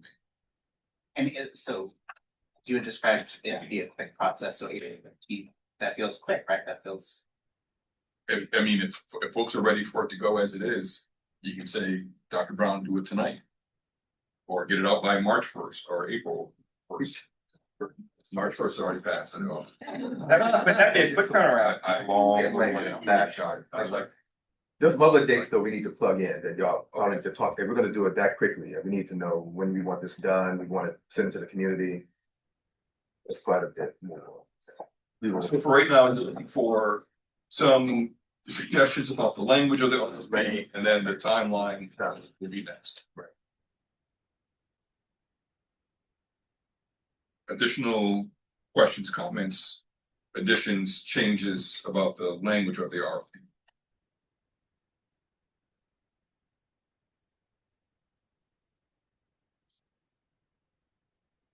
Okay. I do have one, the page 2, the second bullet point says address and reduce person disparities in outcomes and access. I would ask for that to be a little bit more specific. Either referencing some of the subgroups that were on the accountability reports or historically marginalized groups. There's some sort of language, I don't have what it is, but I can send it your way. But for me, just addressing persistent disparities is not specific to the way in which I think that phrase is intended. I think it's trying to say that we know we've had historic disparities and inequities. We want someone who's able to address those by subgroup, student identity, really, whatever it may be. But I need to think about the language. But I'm also saying yes to my board members. So we're asking for someone to facilitate a conversation about how to address those, not someone to come in. I think the strategic plan should include being a little bit more specific about the persistent disparities. Yeah, gotcha.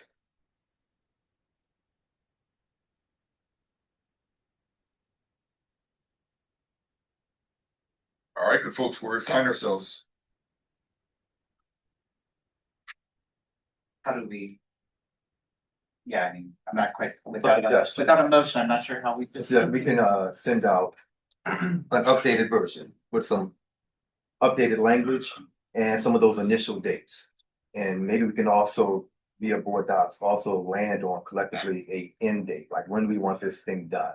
I think that may be tough for us to figure out tonight in real time, but those first 2 dates send us on a path where we can get there. So maybe we do this offline. The issue date and proposal due date is what you're talking about. Those 2 dates are gonna start. Yeah, we got those now.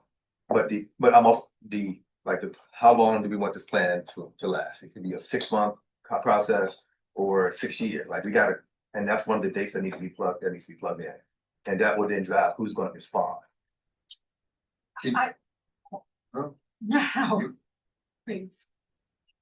I wanted to circle back to the question of like the ideal time frame to get the best possible results, because it sounded like 6 months was too long, 4 weeks is probably rushing it. We're talking about trying to figure it out now. It seems like one of the things that we could address, like what do you think is an appropriate timeline, especially also given where we're at in the academic year. Let me make sure I'm clear about what we're asking. We're talking about the RFP going out. Yes. But I'm now asking about the entire process. Okay. Like how long we want someone to be working with us to develop a new plan. Thank you. And that's a big date we gotta put in before we send it out. And somehow we gotta figure that date out. And I don't know if we're gonna be able to figure that out tonight. Maybe that's something we all think about. But the initial dates we have. Would you be able to present with us like a couple of options? Yeah. Or is that not your purview? A suggestion would be to have someone work with us for a semester through December of next year or the entire year to come up with this plan. In the past, this organization, before I got here, they took a year to do a plan. When I got here, we did an abbreviated approach that we really didn't call strategic planning, but we did it over 6 months. And I reported to the board what I learned, and that informed these things here. So traditionally, it can be a 6-month engagement or a year-long engagement would be a suggestion. I personally feel like 6 months. But just 6 months can work without question. But as an example, the idea would be creating multiple listening groups, trying to collect and put together as much data as possible. So being able to get parents and caregivers all in a room, as we were just talking about survey data, just the other right, like trying to do all that. The idea would be all that would be used to inform whatever the strategic plan is. So it's not just put out the plan, pick your finalists, and then they're probably gonna need, I would say, at least 6 months to be able to collect all the data necessary to put together a plan. Would be, in most cases, and we all have different experiences in different fields, right? My experience is usually a year of planning to get a strat plan. Doesn't have to be that. There's ways in which to just know what you're getting in return. You're not spending that time. Am I? Go ahead. I was gonna say, just an alternate perspective, I think I agree with Todd that 6 months is a really appropriate timeline. I guess in the past I found that beyond that, it's like it might produce some marginally better plan, but at the expense of like lost. So especially in the absence of a current strategic plan that we're operating from, I personally would just really love to see this process move quicker than we can. Since you have so many connections with superintendents from around the state, I found it really helpful to speak to some of the boards and superintendents that were at the NISBA conference who spoke about what they felt were effective timelines and effective outcomes to their strategic planning, which varied in the kinds of links that we're hearing here. If you had any people that you could actually, like, they really went through and said, to Sean's point, like, we did this many, robocalls about this, we did this many groups, blah, blah, blah, blah, blah, and it took us this long. I realize that all districts are different, but I think that it would be helpful if you had a few actual examples from like colleagues from around the state to share next time. I can, and I think that's part of the RFP. Folks gonna come and present to you what they've done in the past, and you're gonna probably hear 6 months is what folks gonna wanna do. But I know our community, I mean, we just completed an RFP, and we had a group come back after working for 6 months, and we had a lot more we wanted to know. So yeah, we're gonna be between 6 months and a year, but I'll bring some examples. And looking at the required deliverables, we have to see, well, what is the outcome I'm looking for, and stakeholder meetings and sessions, and we didn't have a good turnout with even these community conversations that was given notice. So there's going to be some in-depth discussion that we had to have with caregivers and community members and staff and students. So my recommendation is to send to, you're gonna send us a third version of this, if I understood correctly. If there are any language corrections, suggestions, send them immediately back to Dr. Brown or Dr. Lisi. And meantime, we have some idea of some rough dates to try to move some things forward. We'll wait to see if those dates are appropriate, given where we are in the academic calendar year. And have you report back to the board. With your permission, we'll plug in some dates. Yep. And y'all can say yes or no to that. Yep. Does that work for folks? Fantastic. All right. Our next agenda item, we're good to move on.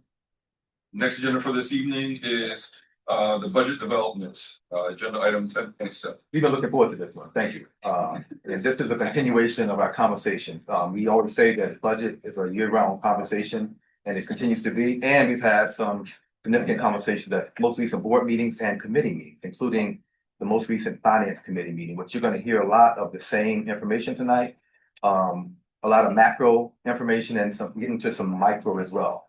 At our last board meeting, you asked that we bring back 3 options based on where we want to see the levy go, and we have prepared 3 approaches to the budget with some hope for some discussion tonight. And in a minute, you can also see what kind of timeline we want to be on so that we can get this thing adopted and in front of our community. So that's the initial framing. It's also going to be different tonight because we're going to present it in a different format than what we've done in the past. I think it's an enhancement to what we've done and shared with the community in the past. I would love your feedback on it. It's going to be using a newer technology tool. And we have a fancy newer business official, Dr. Lisa, is going to join to walk us through some of the things. I think you can put it up on our screen.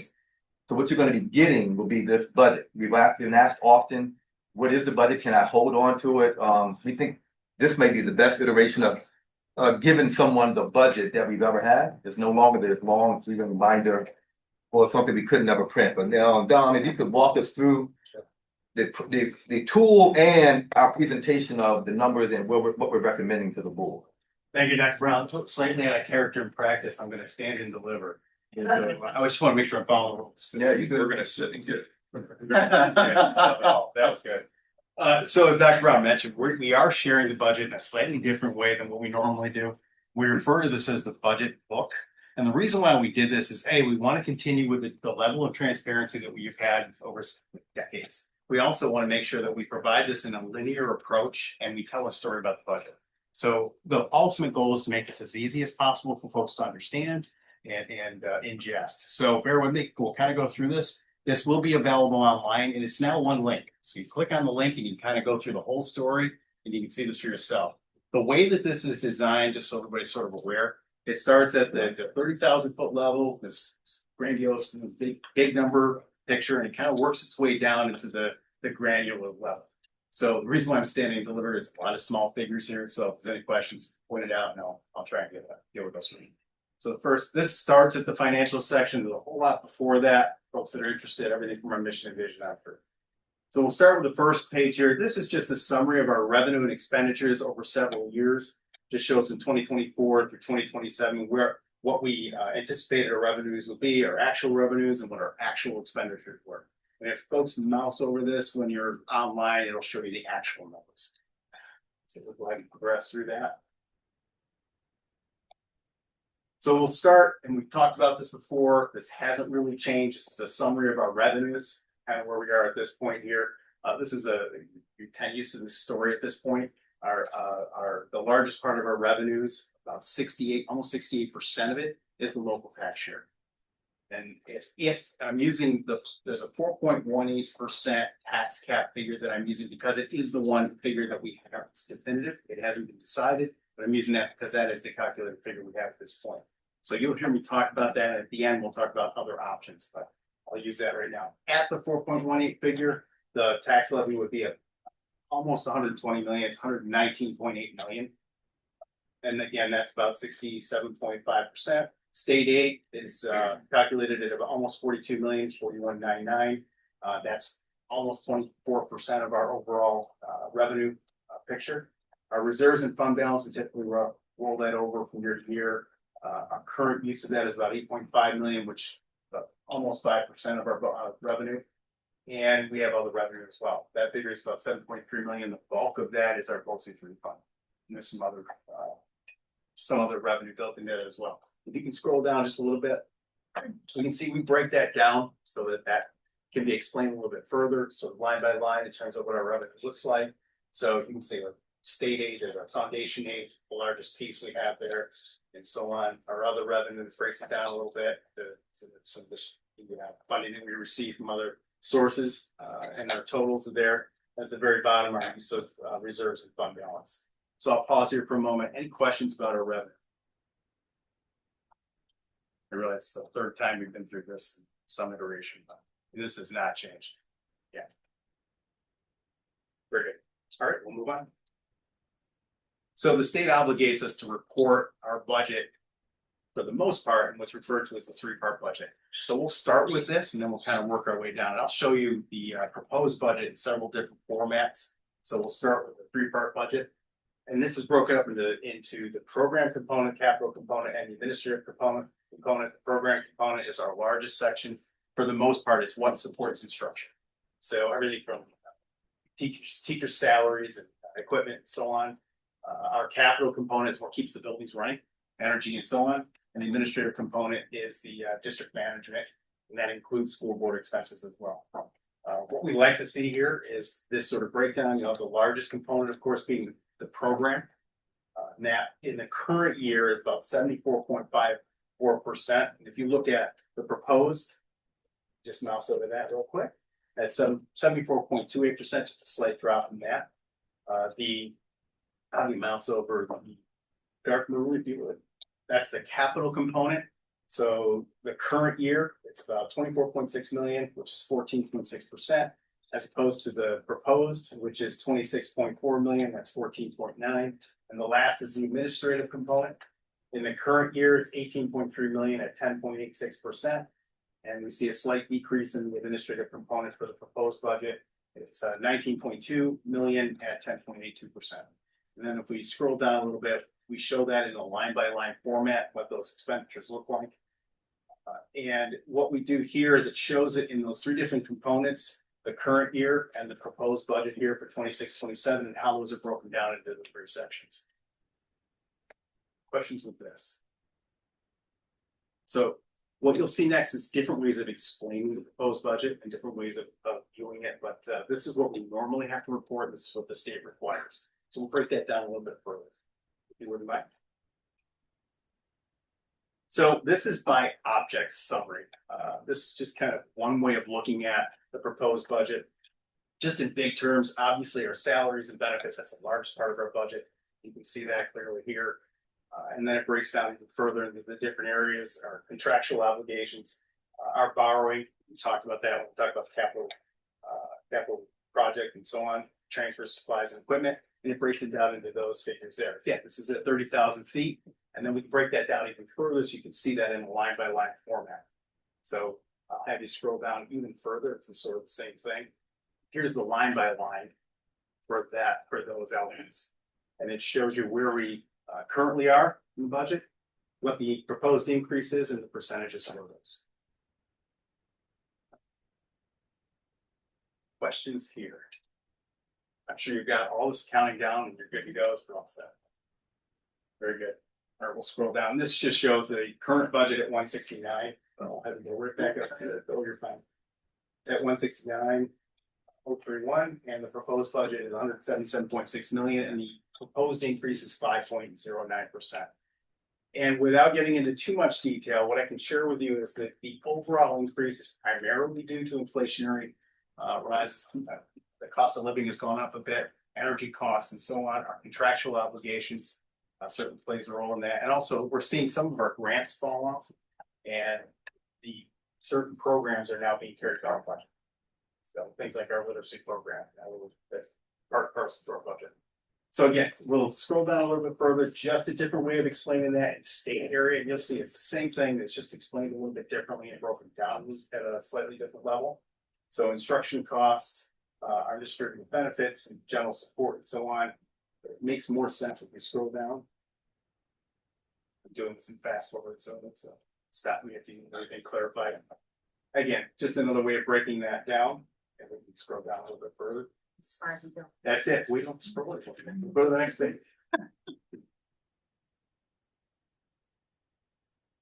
And so this is each of those areas within that state, within the state explanation. So again, general support, and it shows each of the items in the general support area, and it's a line by line budget from year to year.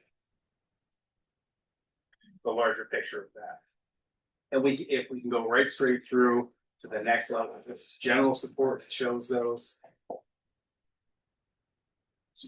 Thank you. The instruction expenditures, and this is by function. Again, it shows the differences in where we are currently and what the proposed budget is, and percent increase for those particular areas under instruction. Okay. We'll move on to the next. The next is just our transportation costs. Kind of put those together to show you that figure overall. Move on to the next one. I had to ask about this one today. It's called community service. It's actually $13,000 for a lifeguard. That was interesting. And the last one is our undistributed expenses. So this is things like state retirement fund, Social Security, workers' comp. This is where our debt service is located and so on. So that's it's approximately currently 55 million. The proposed is 56.5, and it shows you what makes up that budget difference. Go on to the next. And here's the important part. So currently, our tax levy in the current year is 115 million, just slightly over that. Our increase last year to this year was 3.76%. So the proposed figure right now at the tax cap shows that we have a levy increase of about $4.8 million, and that would have no impact on our fund balance. That's what we project at this point. If we were at the tax cap, again, no impact on fund balance or reserves. We just showed a couple of different iterations here at 3.18% if we decided to use that, or 2.18. So if we did go with 3.18, there would be a slight impact on fund balance. About $1.1 million in increased use of fund balance and reserves. And if that were dropped down to 2.18, they have about a $2.3 million increased use of fund balance. So something to consider if they're looking at particular proposals and where we want to land with the tax levy. And at the bottom here, I just put, sometimes we get questions about how do we come up with the tax cap. And it's a calculation in New York State, gives us, and we plug in certain figures. There's a sort of a misunderstanding because New York State says you can't go over 2%. And that's not actually true. 2% is the cap by law, but there are exclusions that we add. So the exclusion that we add in this case is our capital exclusions, which are about $9.6 million. When you add that in, that brings the levy to about 119 million, which is 4.1% difference. I know I did that in extremely fast fashion, but if there are any questions, I'd be happy to address those. Dr. Brown? Thank you. We think we put together a funding request that will meet the needs of our learners. No significantly new initiatives and no significant cuts to anything we're doing currently. We won't use that term rollover budget ever again, but I hope folks do understand we're maintaining our programmatic offerings. for the most part. And, you know, thinking about that tax cap, we've been picked up a lot of budgets here, and I've been asked by the board, to do it within the tax cap, and we've done that. We used to talk about we wanted to live in a 2% world, even though we never really had a budget that only went up 2% year to year. I would say now we revise that statement. We're probably in a 4 or 5% world when we think about all the inflationary costs, everything that's coming at us. And I think we have a budget and a funding request that represents the kind of fiscal reality we're in. Tonight, we just need to know if you wish for us to continue with the budget at 4.18% tax levy increase, or to make some adjustments to that. And we gave you 2 other options. We gave you one at 2.18 and one at 3.18. And those other options, this has us going into what I can say publicly is a healthy reserve to make up the difference. But our suggestion would be, if we don't go to the cap, we use our reserves and fund balances to bridge that gap and not do any FTE adjustments or cuts. You said keeping programs for the most part. Can you expand on the for the most part? Well, every year there are some minimal adjustments if we cannot fill a position, for example. That would be an FTE that was not filled, and sometimes that has an impact on program offering. So I never say we're going to do the exact same thing next year that we did this year. So I will correct that going forward, because I can see that was something that someone thought about. But yeah, that's the management right. We're always making adjustments to our programs based on enrollment and requests, etc. To that point, I'm the one that made the mistake and used the term rollover, and realizing how inappropriate that is. And wondering if you could speak to program evaluation. So Yeah. not just we didn't fill an FTE, but we realized that we need more in this area, or we may not need something in this area. How are those decisions made to maintain, right? Because we're talking about additional funds, but we may move classrooms around, or we may move transportation around, or we may be making those kinds of decisions. I think those decisions are made every day at every level. Whether it's supplies that folks are purchasing at the classroom level, or making a request to the building principal, or making a request to us for an emergency FTE. In our budget, we assume I think we budget for 4 emergency FTE each year.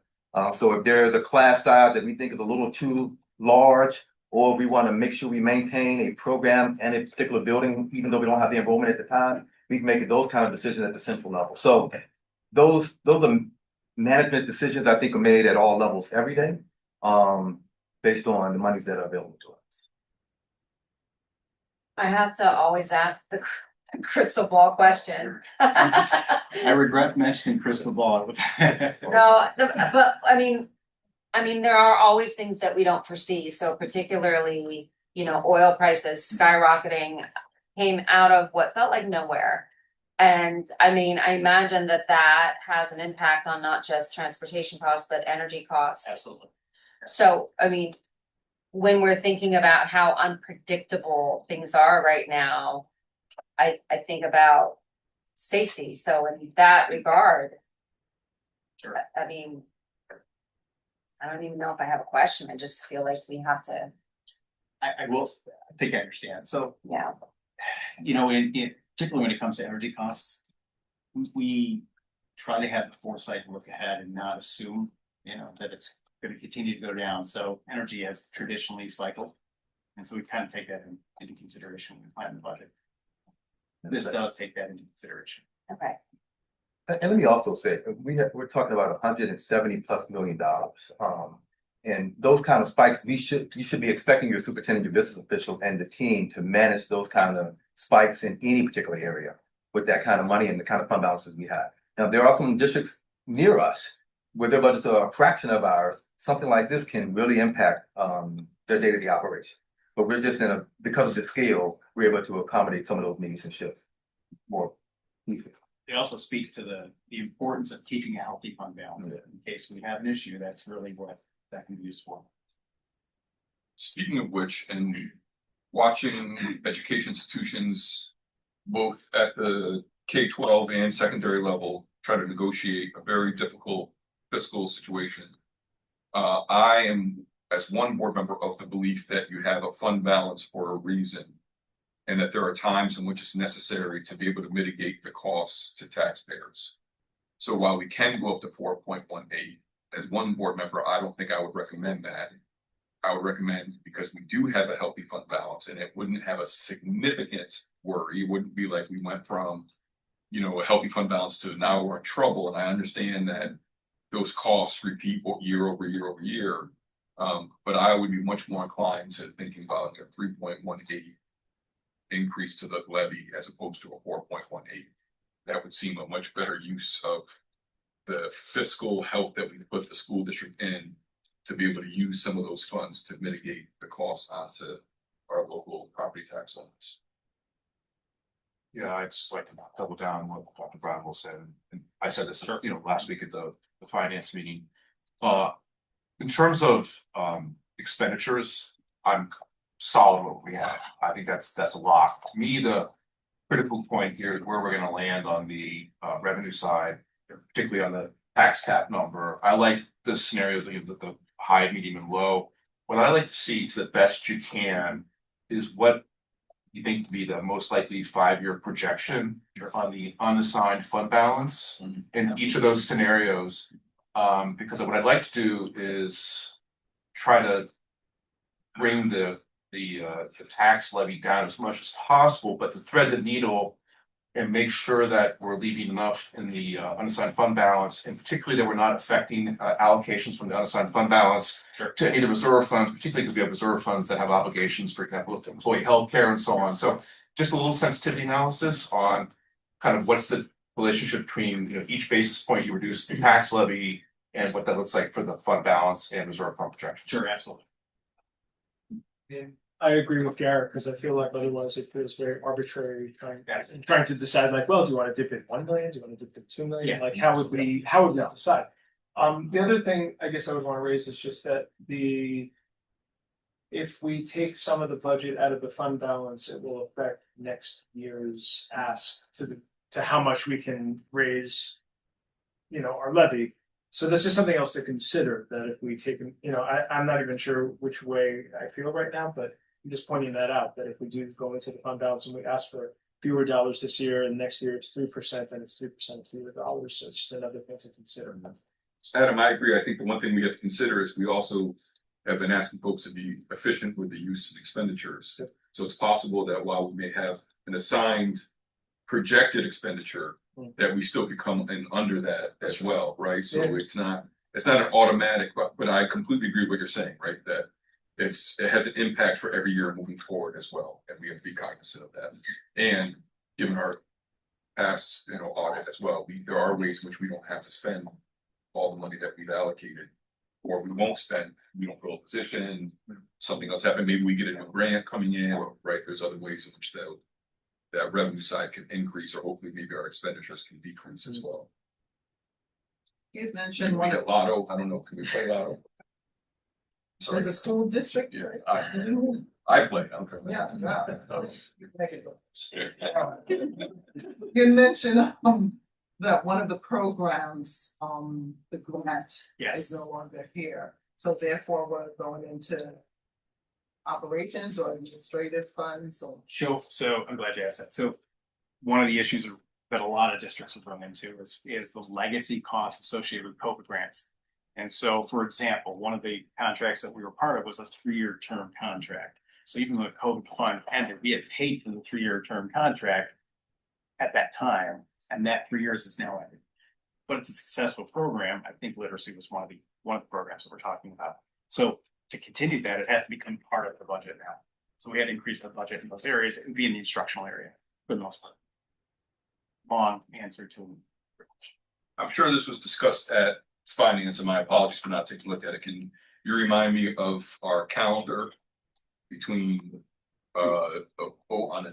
we had a slide. Yeah, we were waiting for you to ask. I wish we had this conversation in advance. So Yeah. So we do have what's not on here is we have a facilities and finance committee meeting on April 9th. So I can share those projections at that. That'd be all right. And then on the 14th, we would have to adopt the proposed budget and the property tax report. And that would be our next board meeting. Right. Or a special meeting in the interim, as you proposed at one point. And what is yes, I did propose that. Without talking to anybody, I'm just trying to think about, I didn't propose it. I said, can we consider this? What is the date by which the absolute last date by which we have to adopt a budget? It's that week. Yeah. It's like April 17th or something, right? It is. So, yeah, it is It 17th. is that week. It's that week. So we have our board meeting on Tuesday. And in the past, we've had this conversation where we had a Wednesday night meeting or Thursday night meeting of that week. So just for, the reason why I said that, the possibility is there's been times where we've had a board meeting on a Tuesday to more thoroughly ask the questions, be able to digest the information. And then either that Wednesday or Thursday was the adoption vote, a single agenda item for the adoption, but it gave people time. So they didn't feel like they had to vote right then and there at that meeting. So that's also an opportunity or a possibility to make sure that folks are comfortable with their vote, no matter which way they're gonna vote on the. And Professor, if I can add, in the past, you turned that finance meeting into a work session, a regular board meeting. So possibly it could be on April 9th, be a board meeting work session where we do this. Yeah, so it gets to be, it's 9 and the 14th. You know, I'd really like to see the 9th be the meeting where we really try to dial in exactly what number we want. And then if we then have give members between the 9th and the 14th to, look at the data and then hopefully have a vote on the 14th. Would that work?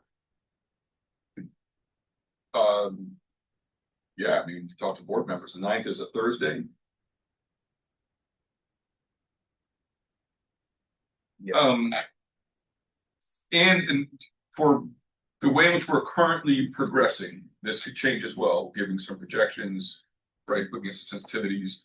We're not talking about significant shifts necessarily in the budget. We'd be talking about what lever we can move to be able to achieve a particular budget number and the impact on the local tax. That's my understanding. Yeah. That is our recommendation. Yes. Thoughts, reactions? Should we try to encourage folks to attend on the 9th? To be able to feel like we have more time. It's a Thursday. I think it's currently scheduled. I just lost it. Yeah, it is scheduled. What time? 5 p.m. it's scheduled for, but from 5 to 6:30 is the Finance and Facilities Committee meeting on the 9th. I mean, we'd love to have folks come, but I want to speak to my colleague, but I think we could try to have the finance committee make a recommendation at the end of that meeting. If we arrive at consensus that the committee would recommend a number at the end of the meeting on the 9th. We can do that, but it would be good if everyone comes if they ask for the specific questions and everything. But then procedurally, only the finance committee is gonna put it forward, so, I mean, if we all attend that meeting, still, the 3 members of the finance committee will put it forward to the board. No, I think it's like a policy or anything else. It's a recommendation. That's it. The board is the only, a quorum of the board is the only one that we have. Right. The finance committee can make a recommendation. We can be like, thank you for your recommendation. No. Let me clarify. It could also be a regular board meeting on the night. You could just call it that and have at least 5 members there and do it as if it was a board. Yeah, That's what we've done in the past. That was the work session format. With no anticipated vote. Doesn't have to be a voting item on the agenda, but a discussion. And just so I'm clear on the purpose, and I'm sure this is such, I apologize, but. So the purpose is for us to get all of the questions out so that on the actual date where we must vote, it's more a single item, it's just done. And if that's the case, then that makes a lot of sense. We are time bound, and so getting all the questions out sooner rather than later is essential. Because we will have to have a vote either on the 14th or the 16th. It'd just be adding additional meetings, but yes, the idea would be if folks are amenable or their schedules permit to maybe turn that April 9th into a board meeting and focus solely on one agenda item. So we focus solely on the budget and asking questions, getting additional information. We can also ask for additional information in advance of that as well. And then on the 14th to be ready to adopt. And there is some benefit to adopting even a couple days early. As you all know, the turnaround time is pretty tight in terms of the budget mailer, getting things out to local media, right? There's a couple of very strict deadlines that have to be met to be able to get a number out. And what we're asking questions about essentially is what you have walked us through this evening. Like that's my go-to document. And also, we'll provide a projection. Can I ask if a 3-year projection would be? Sure. Okay, because Yeah, I have concerns about beyond that. 3 is fine. And we don't have to wait for the 9th for that to come. Exactly. We'll get that to you. We can We get get that. that for everybody. Sure. There might be some. We understand, yeah. So with the budget book, since that's new, did you have to put in historical information too, and how far back? That's a great question. 3 years, maybe? 3 or 4 years. Yeah. I have to go big lump hard. Concentrating on the last two. I think it was like 3 or 4 years. One of the reasons why I'm confident we can give you a 3-year projection. Is there a plan to push this budget book out to folks prior to its adoption? Like, is it in a draft form? Yes, it is in the draft form, and I assume the link would be available after tonight's presentation. Again, it's a living document. Hold on, I mean, Sorry. in the past, the board had to adopt before we wish to push it out to the entire community. Because once we push that out, that is the budget that we are asking them to vote on. We can do it both ways, but I just want to remind you of how we done it in the past. Once we push it out publicly, you would adopt on the 14th, the 15th, the community would know everything, and we would get the mailer out. I would be hesitant to put something out before the board adopts. But the mailer doesn't go out before the end of April, because other things have to be. Right, but so this is sort of like the mailer too, but it's a But it'll be pre-mail. accessible. Yeah. Additional questions, comments, concerns, and then let's see if we can make a decision on, or at least a tentative decision on the 9th. We can also run a poll afterwards if folks don't have access to their calendars now or don't know that they can commit to the 9th now. I can be there on the 9th, so. So we'll have a board meeting on the, I'm seeing you shaking your head. No, I'm out of town. Oh. So if we were to have, we still have a facilities committee. Right? We're essentially replacing that meeting with a board meeting. That's one recommendation. Because we've already voted on the language for the capital project and the proposition. We have. Yeah.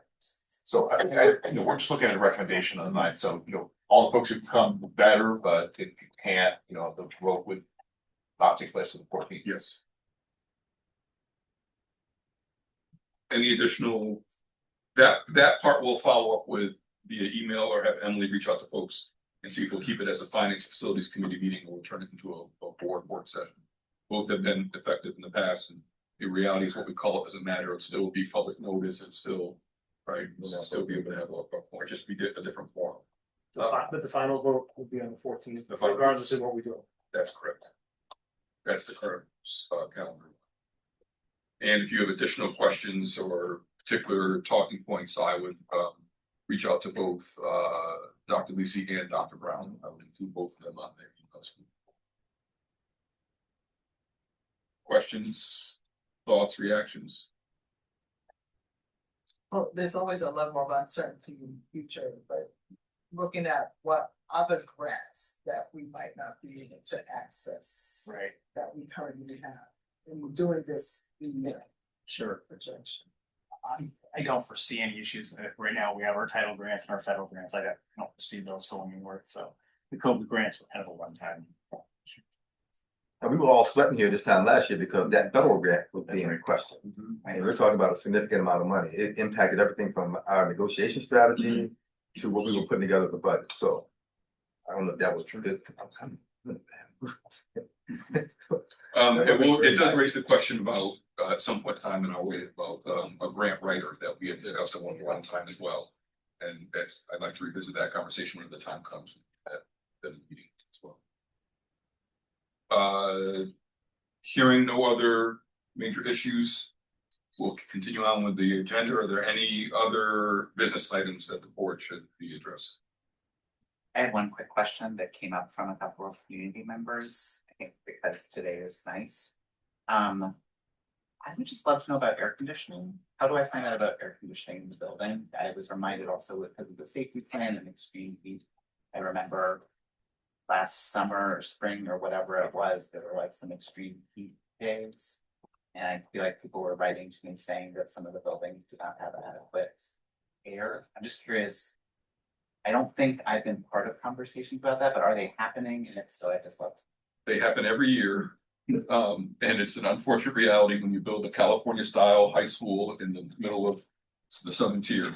I would recommend if that's a possibility to include as part of the finance, that meeting on the 9th, to be able to provide some additional information about what has been done, and in particular to go back and take a look at what the actual statute says. It is a little bit more complicated than what people feel, right? The statute On extreme heat in particular, right? About what steps need to be taken or what action steps need to be taken. So I would recommend reading the safety plan and seeing that section first and foremost. And then realizing that as part of the capital project, that is one of the questions that are being asked about how do we address some of the HVAC in the high school. Yeah, I jump in here. For folks who are concerned about heat, please, the capital project is critical to help mitigate some of the concern. The people It's who a big item. For what it's worth, folks weren't reaching out about the high school. I think they were reaching out about other schools. Yeah, I get it. So the capital project will have a lot for Boynton. Not every school, but yeah, building at a time. I think I'd say it differently. Having sat through hours of construction management meetings with Mr. Fox and Dr. Blaylock. Let's get tight on what we're asking for, because this could be a 5-hour conversation or 40 minutes. So we say HVAC. Just give him to Dan. I think that's probably what I was gonna say. Okay. Is that, Yeah. we're talking about Talk about retrofitting it. buildings, right? I mean, it's not an easy process. Yeah, I mean, you can bring it to facilities if there's like specific concerns too, but. And or specific schools. Yeah, right. And we could also bring it to further communication protocol too, to have individuals move it up within their respective areas whereby they will eventually connect with Dan. I'll just give them straight to Dan. I'm just kidding, Karen Paul. I have more questions, but I'm sure they're for another time. So thanks for indulging. And if that is it, then we will bring the meeting to a close. Thank you all.